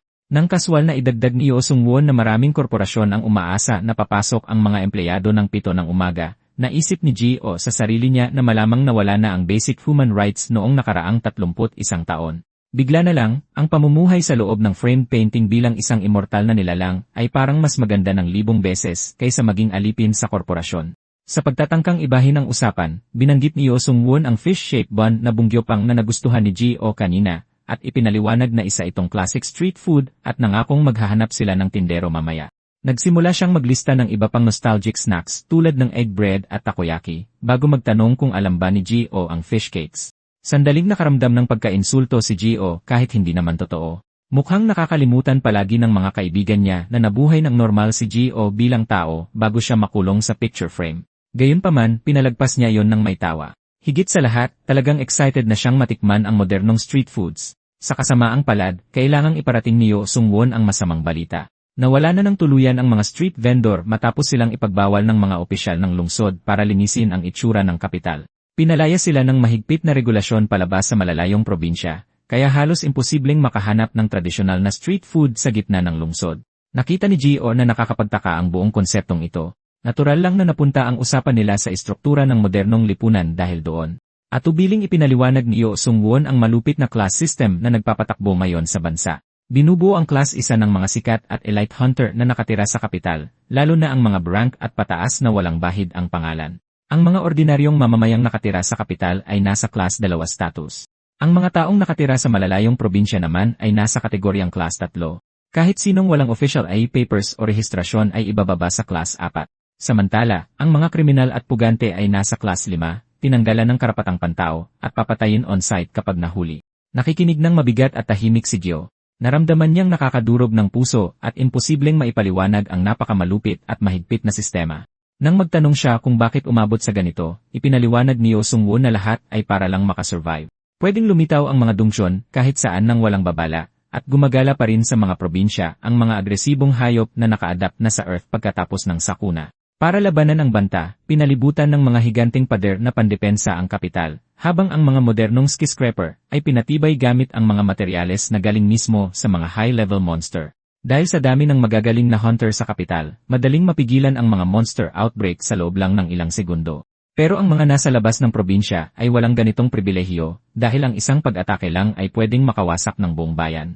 Sadyang pinili ni Yeo Sung-won ang lugar dahil talagang iniiwasan sa kusina ang maghain ng karne ng monster. Napakurap si Gio sa sobrang gulat. Nakain na pala talaga ng monster ang mga tao ngayon. Sa pag-alam niya kung paano nagbago ang pagkain ng tao, naramdaman niya ang lungkot kung gaano naging malupit ang pang-araw-araw na buhay para sa sangkatauhan. Sa kabutihang palad, nananatiling buhay ang isang katotohanan. Ang paborito niyang bulgogi ay masarap pa rin gaya ng naalala niya. Pagkatapos nilang kumain, naglakad sila ng dahan-dahan sa gilid ng isang magandang kanal na napapalibutan ng mga halaman. Kahit matindi ang taglamig, ipinaliwanag ni Yeo Sung-won na pinapanatiling mainit ng isang spell ang tubig sa kanal, na nagiging dahilan para maging isang higanteng open-air greenhouse ang buong walkway. At ang pinakamaganda, libre ito sa publiko. Habang naglalakad sila sa gilid, may nakita si Gio na isang maliit at mabalahibong puting ibon na tumatalon-talon malapit sa tubig. Dahan-dahang kinuha iyon ni Yeo Sung-won, at ipinaliwanag na isa pala itong monster species na nawalan na ng pagka-agresibo sa mga tao sa paglipas ng panahon. Namangha si Gio na ang ganito ka-cute na bagay ay minsan nang tinuring na nakamamatay na banta. Bago niya namalayan, ilan pa sa maliliit at mabalahibong nilalang ang lumipad pababa at masayang dumapo sa ibabaw ng kanyang hood. Pinagmamasdan ang nakatutuwang eksena, napangiti si Yo Seung-won at nagmungkahing ibabad nila ang kanilang mga paa sa umuusok na kanal. Nag-alangan si Gio, nagtatanong kung talaga bang pinapayagan ang ganoong paglabag sa mga patakaran. Dahil walang tao sa daanan, sinabihan siya ni Yo Sang-won na huwag na itong masyadong isipin. Dahan-dahang umupo si Gio sa batong gilid at inilubog ang kanyang mga nakapaang paa sa napakalinaw na tubig. Ang nakakaginhawang init ay agad na bumalot sa kanya, unti-unting pinapawi ang kanyang kaba. Tahimik niyang hinangaan kung gaano kalinis ang tubig, ngunit may naulinigan ang kanyang pandama, isang banayad at bahagyang matamis na amoy na umaalingaw-ngaw sa ibabaw. Ang amoy ay agad na pumukaw sa isang bagay sa kaibuturan niya, sinasalamin ang eksaktong atmosfera ng nawalang mundo ni Giovanni. Walang babala, ang natitirang kaluluwa ni Giovanni ay nagsimulang umusbong mula sa kailaliman ng kamalayan ni Gio. Ang kalmadong ibabaw ng kanal ay nagsimulang mag-alimpuyo ng marahas ng kusa. Isang banayad na emerald green na liwanag ang lumabas mula sa ilalim ng hood ni Gio. Dahan-dahang bumagsak ang mga hibla ng mahabang golden blonde na buhok sa kanyang mga balikat habang lubos na inako ng natutulog na kamalayan ni Giovanni ang pisikal na katawan, tuluyang nawala sa nakararahuyong init ng tubig. Ikinampay ng lalaking may ginintuang buhok ang kanyang mga paa nang may tahimik at payapang ngiti. Nang makita ang biglaang imposibleng pagbabago na nangyari mismo sa kanyang harapan, namutla ng parang multo si Yo Seung-won. Nanginginig ang kanyang boses habang umaatras siya, tumatawag sa tahimik na paligid. Tinanong niya kung siya pa rin ba si Gio. Nagpakita ng kalmadong ngiti at nagsalita sa isang boses na may banayad at malambot na init. Sumagot ang nakahood na blonde na lalaki na siya nga talaga si Gio. Kahit na ang pangalang lumabas sa kanyang bibig ay pareho, agad naramdaman ni Yo Seung-won na may kakaiba. Isang malamig na pawis ang namuo sa kanyang likuran habang isang nakasasakal at halos tila Diyos na presensya ang nagmula sa figurang nakatayo sa kanyang harapan. Kinahapunan, dumating ang dalawa sa kanilang high-security luxury hotel. Iniabot ni Yo Seung-won kay Gio ang kanyang electronic keycard, ipinapaliwanag na ang kanyang sariling suite ay katabi lang. Nagkasundo silang magkita muli ng 6 para maghapunan bago maghiwalay para sa gabing iyon. Tahimik na pumasok si Gio sa kanyang suite. Eksaktong pagkasara ng pinto, bumagsak sa kanyang mga tuhod si Yo Seung-won sa walang taong pasilyo, ang kanyang buong katawan ay matinding nanginginig habang naghahabol ng hininga. Hindi niya mapigilang alalahanin ng paulit-ulit ang insidente sa may kanal. Ang may ginintuang buhok na nilalang ay walang alinlangang ibang persona mula sa lalaking kinausap niya sa guild. Noong una, nagpakilala si Gio gamit ang kanyang buong pangalan, ngunit pagkatapos ng biglaang pagbabagong iyon, sinadya ng blonde na lalaking magpakilala bilang Gio na lang. Ang maliit na detalyeng iyon ay kumumbinsi kay Yo Seung-won na isang ganap na magkahiwalay na kamalayan ang kumokontrol ngayon. Isinandal ang kanyang likod sa pader na pagtanto ng curator na masyado siyang naging kampante ng napakabilis. Kahit noong sinadyang pigilan ni Gio ang kanyang kapangyarihan, siya pa rin ay isang bagay na higit pa sa nasasakupan ng sangkatauhan. Para kay Yo Seung-won, mas pakiramdam niyang hindi isang tao si Gio kundi isang hindi mapipigilang puwersa ng kalikasan na nakabalot sa balat ng tao. Habang si Yo Seung-won ay nagkakaroon ng existential panic attack sa kabilang kwarto, walang kaalam-alam si Gio. Nakatayo sa harap ng floor-to-ceiling glass sa ika-45 palapag, tahimik siyang humanga sa malawak na tanawin ng lungsod sa ibaba. Mahinang humuni si Honey mula sa kanyang tabi. Dinampot ang maliit na nilalang sa kanyang mga kamay, marahang humingi ng paumanhin si Gio dahil hindi niya ito napakain sa publiko, dahil napilitan si Honey na magtago sa loob ng kanyang bagahe sa buong bayahe.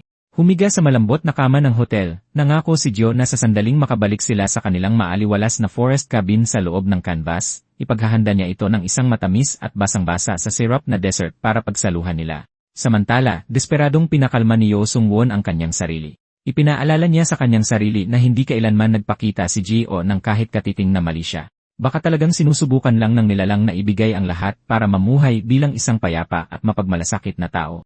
Gayunpaman, tahimik na nagdasal ang curator na ang natitirang bahagi ng kanilang sightseeing trip ay lilipas ng walang panibagong aberya. Natural lang, may ibang plano ang tadhana paglaon. Habang nakasakay sila sa isang tour boat pababa sa isa pang kanal, ang natatanging amoy ng umiinit na tubig mula sa mahika ay muling pumukaw sa natitirang kaluluwa ni Giovanni. Nakikita si Gio na bigla at mapanganib na nakasandal sa gilid. Nagpanik si Yo Seung-won, sumugod paharap at hinawakan siya bago siya mawala ng balanse at mahulog sa dinadaanan ng bangka.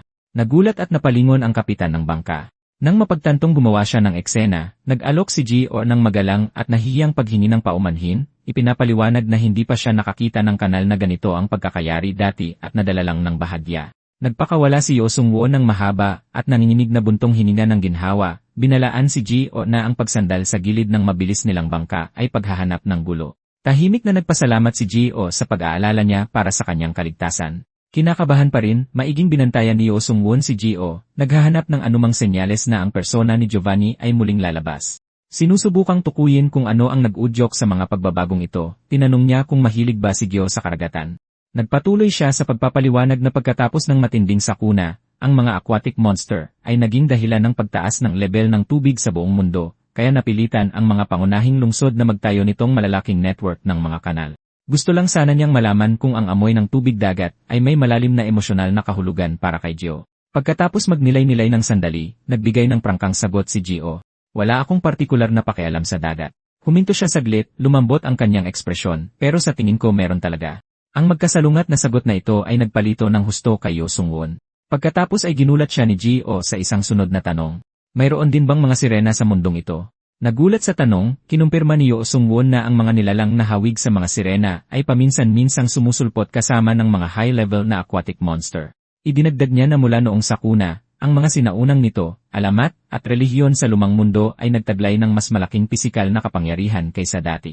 Ang kolektibong pananampalataya at paniniwala ng mga tao ay maaari na ngayong literal na magpalitaw ng mga totoong supernatural na nilalang. Tahimik na inunawa ni Gio ang impormasyon habang inaalala ang lahat ng ibinahagi ni Giovanni tungkol sa kanyang bumagsak na mundo at ang trahedyang lumunod dito. Bumigat sa kanyang isipan ang dalawang system quest na kanyang tinanggap. Bago pa siya lalong malubog sa kanyang mga iniisip, tumigil ang tour boat sa kanilang destinasyon.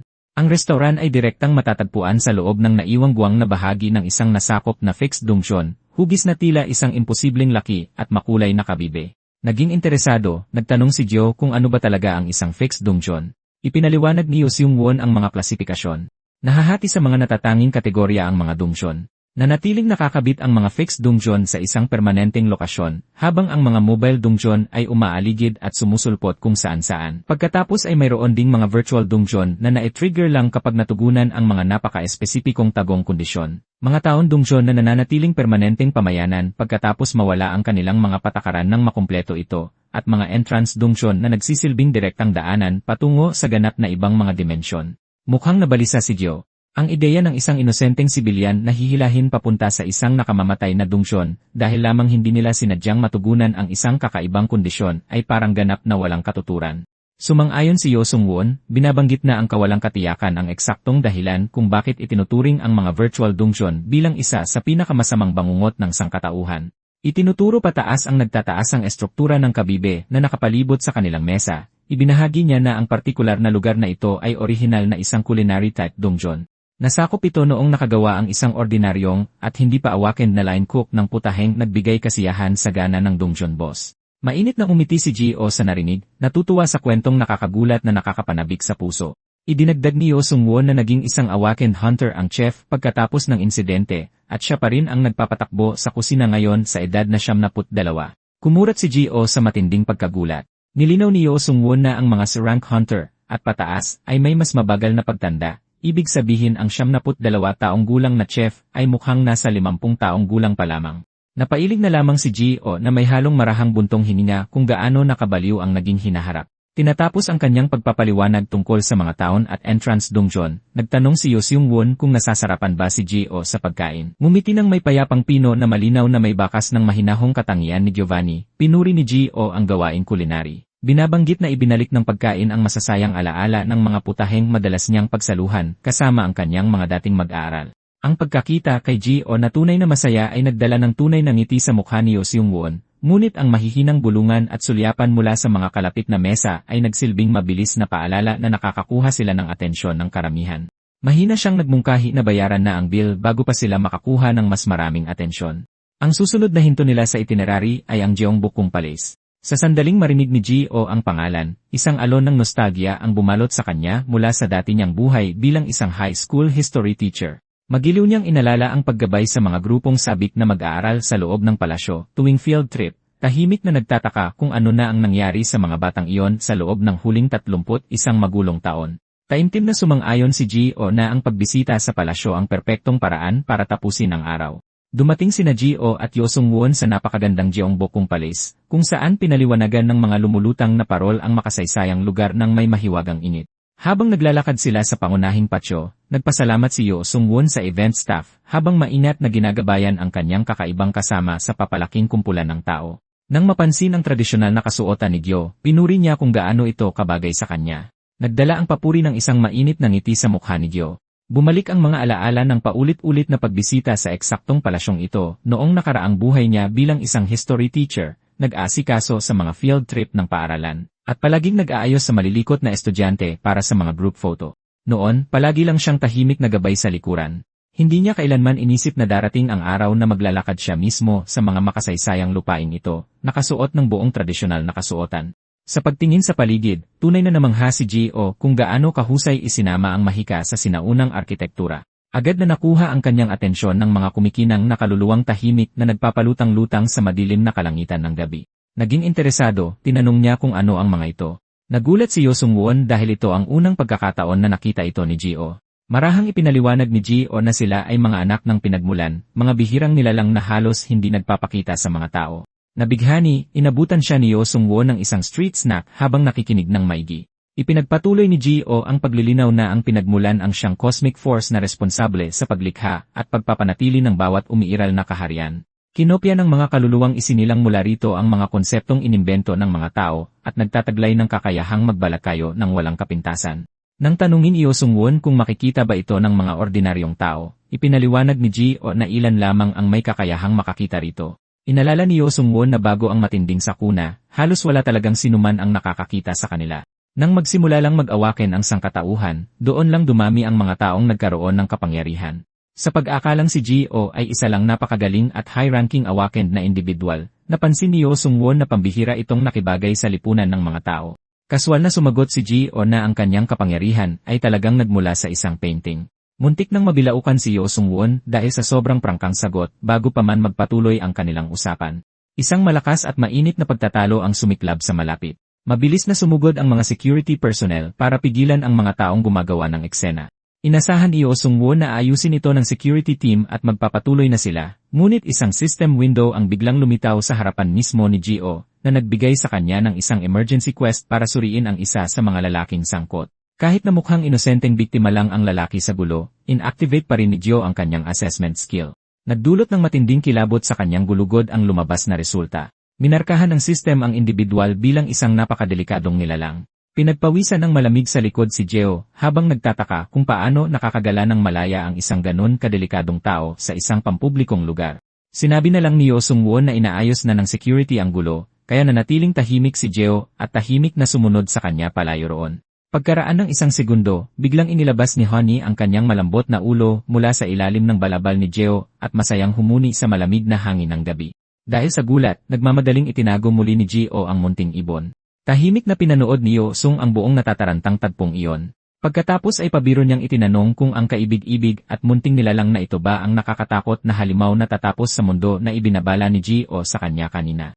Buong pagmamalaking ipinakilala ni Gio ang munting ibon at sinabing Honey ang pangalan nito.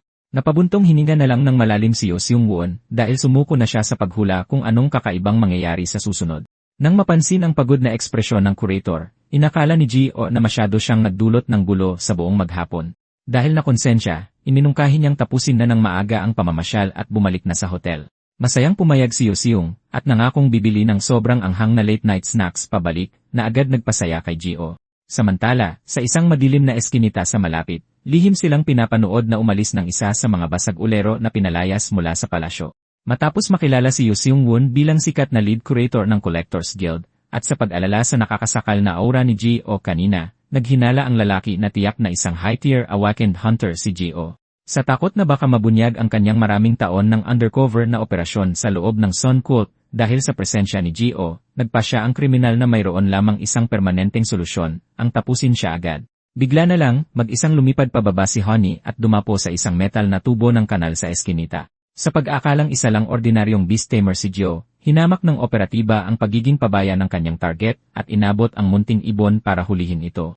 Sa mismong sandaling sumugod ang kanyang kamay, sumabog si Honey nang may mapaminsala at nakakapasong puting enerhiya. Isang nakakabulag na apoy ang agad na bumasag sa mystical protection gem na dala ng operatiba, at tuluyang naging abo ang lalaki nang walang naiwang kahit anong bakas. Pagbalik sa kanyang hotel suite, biglang naramdaman ni Gio na marahas na nawasak ang espiritual na koneksyong nag-ugnay sa kanila ni Honey. Biglang nanlaki ang kanyang mga mata. Agad niyang naramdaman na may masamang nangyari sa kanyang pinakamamahal na kasama. Wala na si Honey. Mahigpit na napahawak si Gio sa kanyang damit sa dibdib habang binabalot siya ng isang nakakasakal na alon ng kalungkutan. Sa paniniwalang nawala na ang nag-iisang tapat na kasama na nasa tabi niya sa lahat ng oras, tumingin siya sa malawak at malamig na tanawin ng lungsod sa ilalim ng kalangitan sa gabi. Bumalik sa nakaraan ng eksena na nakatuon sa isang batang isinilang na may kakaiba at nakakabahalang kakayahan. Mula pa noong bata siya, nakakakita na siya ng mga bagay na hindi nakikita ng mga ordinaryong tao. Minsan na niyang tinanong ang mga kababata niya kung nakikita ba nila ang dambuhala at nakakatakot na nilalang na nakatayo malapit sa kanila na naglalabas ng makapal at itim na anino mula sa katawan nito. Kahit na nag-aanyong tao ang mga nilalang na ito, ang kanilang tunay na anyo ay ganap na naiba sa mga hayop o halaman. Lumipas ang mga taon at tumama ang isang trahedya nang mamatay ang buong pamilya niya sa isang biglaang sunog. Para sa kanya, malinaw ang aral. Saan man lumitaw ang mga itim na aninong iyon, tiyak na susunod ang kapahamakan. Nasaksihan niya minsan ang isang tao na may malaking itim na aninong nakabantay sa likuran nila. Kahit na wala siyang maramdamang direktang masamang balak o pagpatay mula sa kanila, ang mismong pag-iral nila ay nagdudulot na ng natural na panganib sa sangkatauhan. Gayunpaman, napagtanto niya na hanggat hindi niya ginalit ang mga nilalang na ito, makakaligtas siya. Mula noon, ang tanging magagawa niya ay desperadong magpanggap na bulag sa paranormal na mundo at subukang mamuhay ng normal. Sa hindi makakalimutang araw na yon, habang nagtitinda siya sa kanyang food stall, isang maliit na ginintuang ibon ang biglang dumapo sa harapan niya. Nanigas ang buong katawan niya sa takot, at pumasok sa kanyang isip ang mga alaala ng trahedya ng kanyang pamilya. Inisip niya na dumating na ang kanyang oras at hindi na maiiwasan ang kamatayan. Bigla na lang, isang lalaking nakasuot ng itim na balabal ang lumapit sa kanyang stall at nagtanong kung magkano ang pagkain. Labis na natakot ang tindero. Talagang nagsalita ang nilalang na nagtatangkang gayahin ang isang tao, habang nagpupumilit na pigilan ang matinding takot niya. Nagawang sabihin ng may-ari ang presyo. Dahil walang cash si Gio, nagtanong siya kung pwede ba siyang magbayad gamit ang card. Nagmamadaling pumayag ang may-ari, at hindi naglakas loob na tumanggi sa takot na patayin siya roon mismo. Humiling si Gio ng isang bag ng pagkain, pero agad na humuni bilang pagtutol ang munting ibon sa kanyang mga braso, na nagtatanong kung bakit isang bag lang ang binibili niya. Pagkatingin sa high-tier payment card na inabot ni Gio, nag-alala ang may-ari at nag-isip kung ninakaw ba ito, pero pinroseso pa rin niya ang transaksyon para iligtas ang kanyang sarili. Maayos na pumasok ang bayad, bagamat hindi maunawaan ng may-ari kung bakit gagamit ng totoong credit card ang isang nakakatakot na nilalang o beast tamer. Bukod pa rito, mukhang nakakatawa at cute ang ginintuang ibon, ngunit nagdulot ito sa kanya ng matinding takot hanggang sa buto. Dahil hindi makapagtanong, inabot ng may-ari ang pagkain habang nanginginig ang mga kamay. Nagpasalamat si Gio sa kanya, pero bago umalis, nag-alok siya ng regalo bilang pambawi dahil napansin niyang tinakot ng alaga niya ang may-ari ng stall. Pilit na tinanggihan at ibinalik ito ng may-ari, ngunit naglakad na palayo si Gio. Habang nakatayong mag-isa sa kanyang stall, nakahinga ng maluwag ang may-ari, at manghang-mangha na nakaligtas siya sa pangyayaring iyon. Naramdaman niya ang matinding kaba kaya muntik na siyang sumuka. Alam niya na kahit sabihin pa niya sa iba ang nangyari, walang sinuman ang maniniwala sa kanya. Bigla na lang, may sumiklab na matinding kaguluhan sa likuran niya. Napalingon siya at laking gulat na makitang naging isang dambuhalang halimaw ang maliit na ginintuang ibon. Ang malala pa, kinagat ng nilalang ang buong ulo ng may-ari sa loob ng mga panga nito. Ipinikit ng may-ari ang kanyang mga mata at inisip na ang buong transaksyon ay isa lamang malupit na laro bago ang kanyang kamatayan. Gayunpaman, hindi natuloy ang inaasahang kagat nito. Bumalik sa pagiging maliit na ginintuang ibon ang halimaw, na itinuturing ang nakakatakot na sandaling iyon bilang isang mapaglarong kalokohan lang. Matapos tuksuhin ang takot na tindero, maingay na humuni ang ibon at lumipad patungo sa langit. Nakatayo lang doon ang may-ari sa sobrang gulat, nang mapagtanto niyang nakaligtas siya sa pangalawang pagkakataon. Pagsapit ng umaga, dahil ninenerbiyos pa rin sa nangyari, sinadya ng may-ari na ilipat ang kanyang food stall sa ibang lugar. Sa kanyang matinding pagkadismaya, ang pinakauna niyang customer sa araw na yon ay si Yo Seung-won na hinahanap pala siya sa lumanyang pwesto. Nawalan na ng pag-asa ang may-ari, ikinalungkot ang kanyang malas at nagtaka kung bakit napakaliit ng mundo. Pilit itong pinagtatakpan ng may-ari at nagbigay siya ng mahinang palusot na kailangan niyang magpalit-palit ng pwesto para makaiwas sa inspeksyon ng syudad. Pagkakita kay Gio na nakatayo sa tabi ng isang high-ranking hunter, nagtanong ang may-ari kung isa bang beast tamer si Gio. Tumango si Gio at magalang na nagpasalamat sa tulong niya kaninang umaga. Agad namang nagpanik si Yo Sung-won at tinanong si Gio kung bakit lumabas siya ng napakaaga. Ipinaliwanag ni Gio na pansamantalang nawala si Honey, kaya lumabas siya para hanapin ang munting ibon. Dahil gustong-gusto ng ilabas ang nararamdaman, ipinagtapat ng may-ari ng stall ang lahat ng nangyari pagkatapos umalis ni Gio noong nakaraang araw. At ipinaliwanag kung paanong naging higanteng halimaw ang munting ibon at isinubo ang kanyang ulo sa bunganga nito. Labis na nagulat si Gio dahil wala siyang ideya na ginawa iyon ni Honey. Nagpanik din si Yo Seung-won at humingi ng paliwanag sa kung anong nangyayari. Nag-aalalang tinanong ni Gio ang tindero kung nasugatan ba siya. Mahinang tumawa ang may-ari at tiniyak sa kanila na hindi siya nasaktan at mukhang nagbibiro lang ang nilalang. Sa sumunod na saglit, nagbago ang anyo ni Gio nang muling lumabas ang katauhan ni Giovanni. Kausap siya sa banayad na paraan, nagtanong siya kung maaari ba niyang suriin ang ulo ng may-ari. At nagpaliwanag na isa siyang doktor at alam niyang gumamot ng mga sugat. Namangha si Yo Seung-won nang malaman na kasama ng mga alaala ng kanyang host, naging isang doktor si Gio sa dati nitong buhay. Ngumiti ng malambot at nakakapagpanatag si Gio at magalang na humiling na suriin siya. Hinubad ng may-ari ang kanyang sombrero na nagpakita ng manipis na marka kung saan nakadiin ang mga ngipin ng ibon kahit na hindi man lang nasugatan ang kanyang balat. Sa mismong sandaling iyon sa ibang bahagi ng lungsod, isang misteryosang babae ang dumating sa pasukan ng isang madilim na eskinita. Huminto siya sa pagkadismaya at nagtaka kung bakit biglang nawala ang energy trail na sinusundan niya. Siya ay walang iba kundi si Arya, ang sirena at disipulo na nabanggit ni Giovanni noon. Nakatitig sa mga anino, bumulong siya sa kanyang sarili sa mahinang boses, at nagtatanong kung nauwi lang ba sa wala ang host na mainat niyang pinili.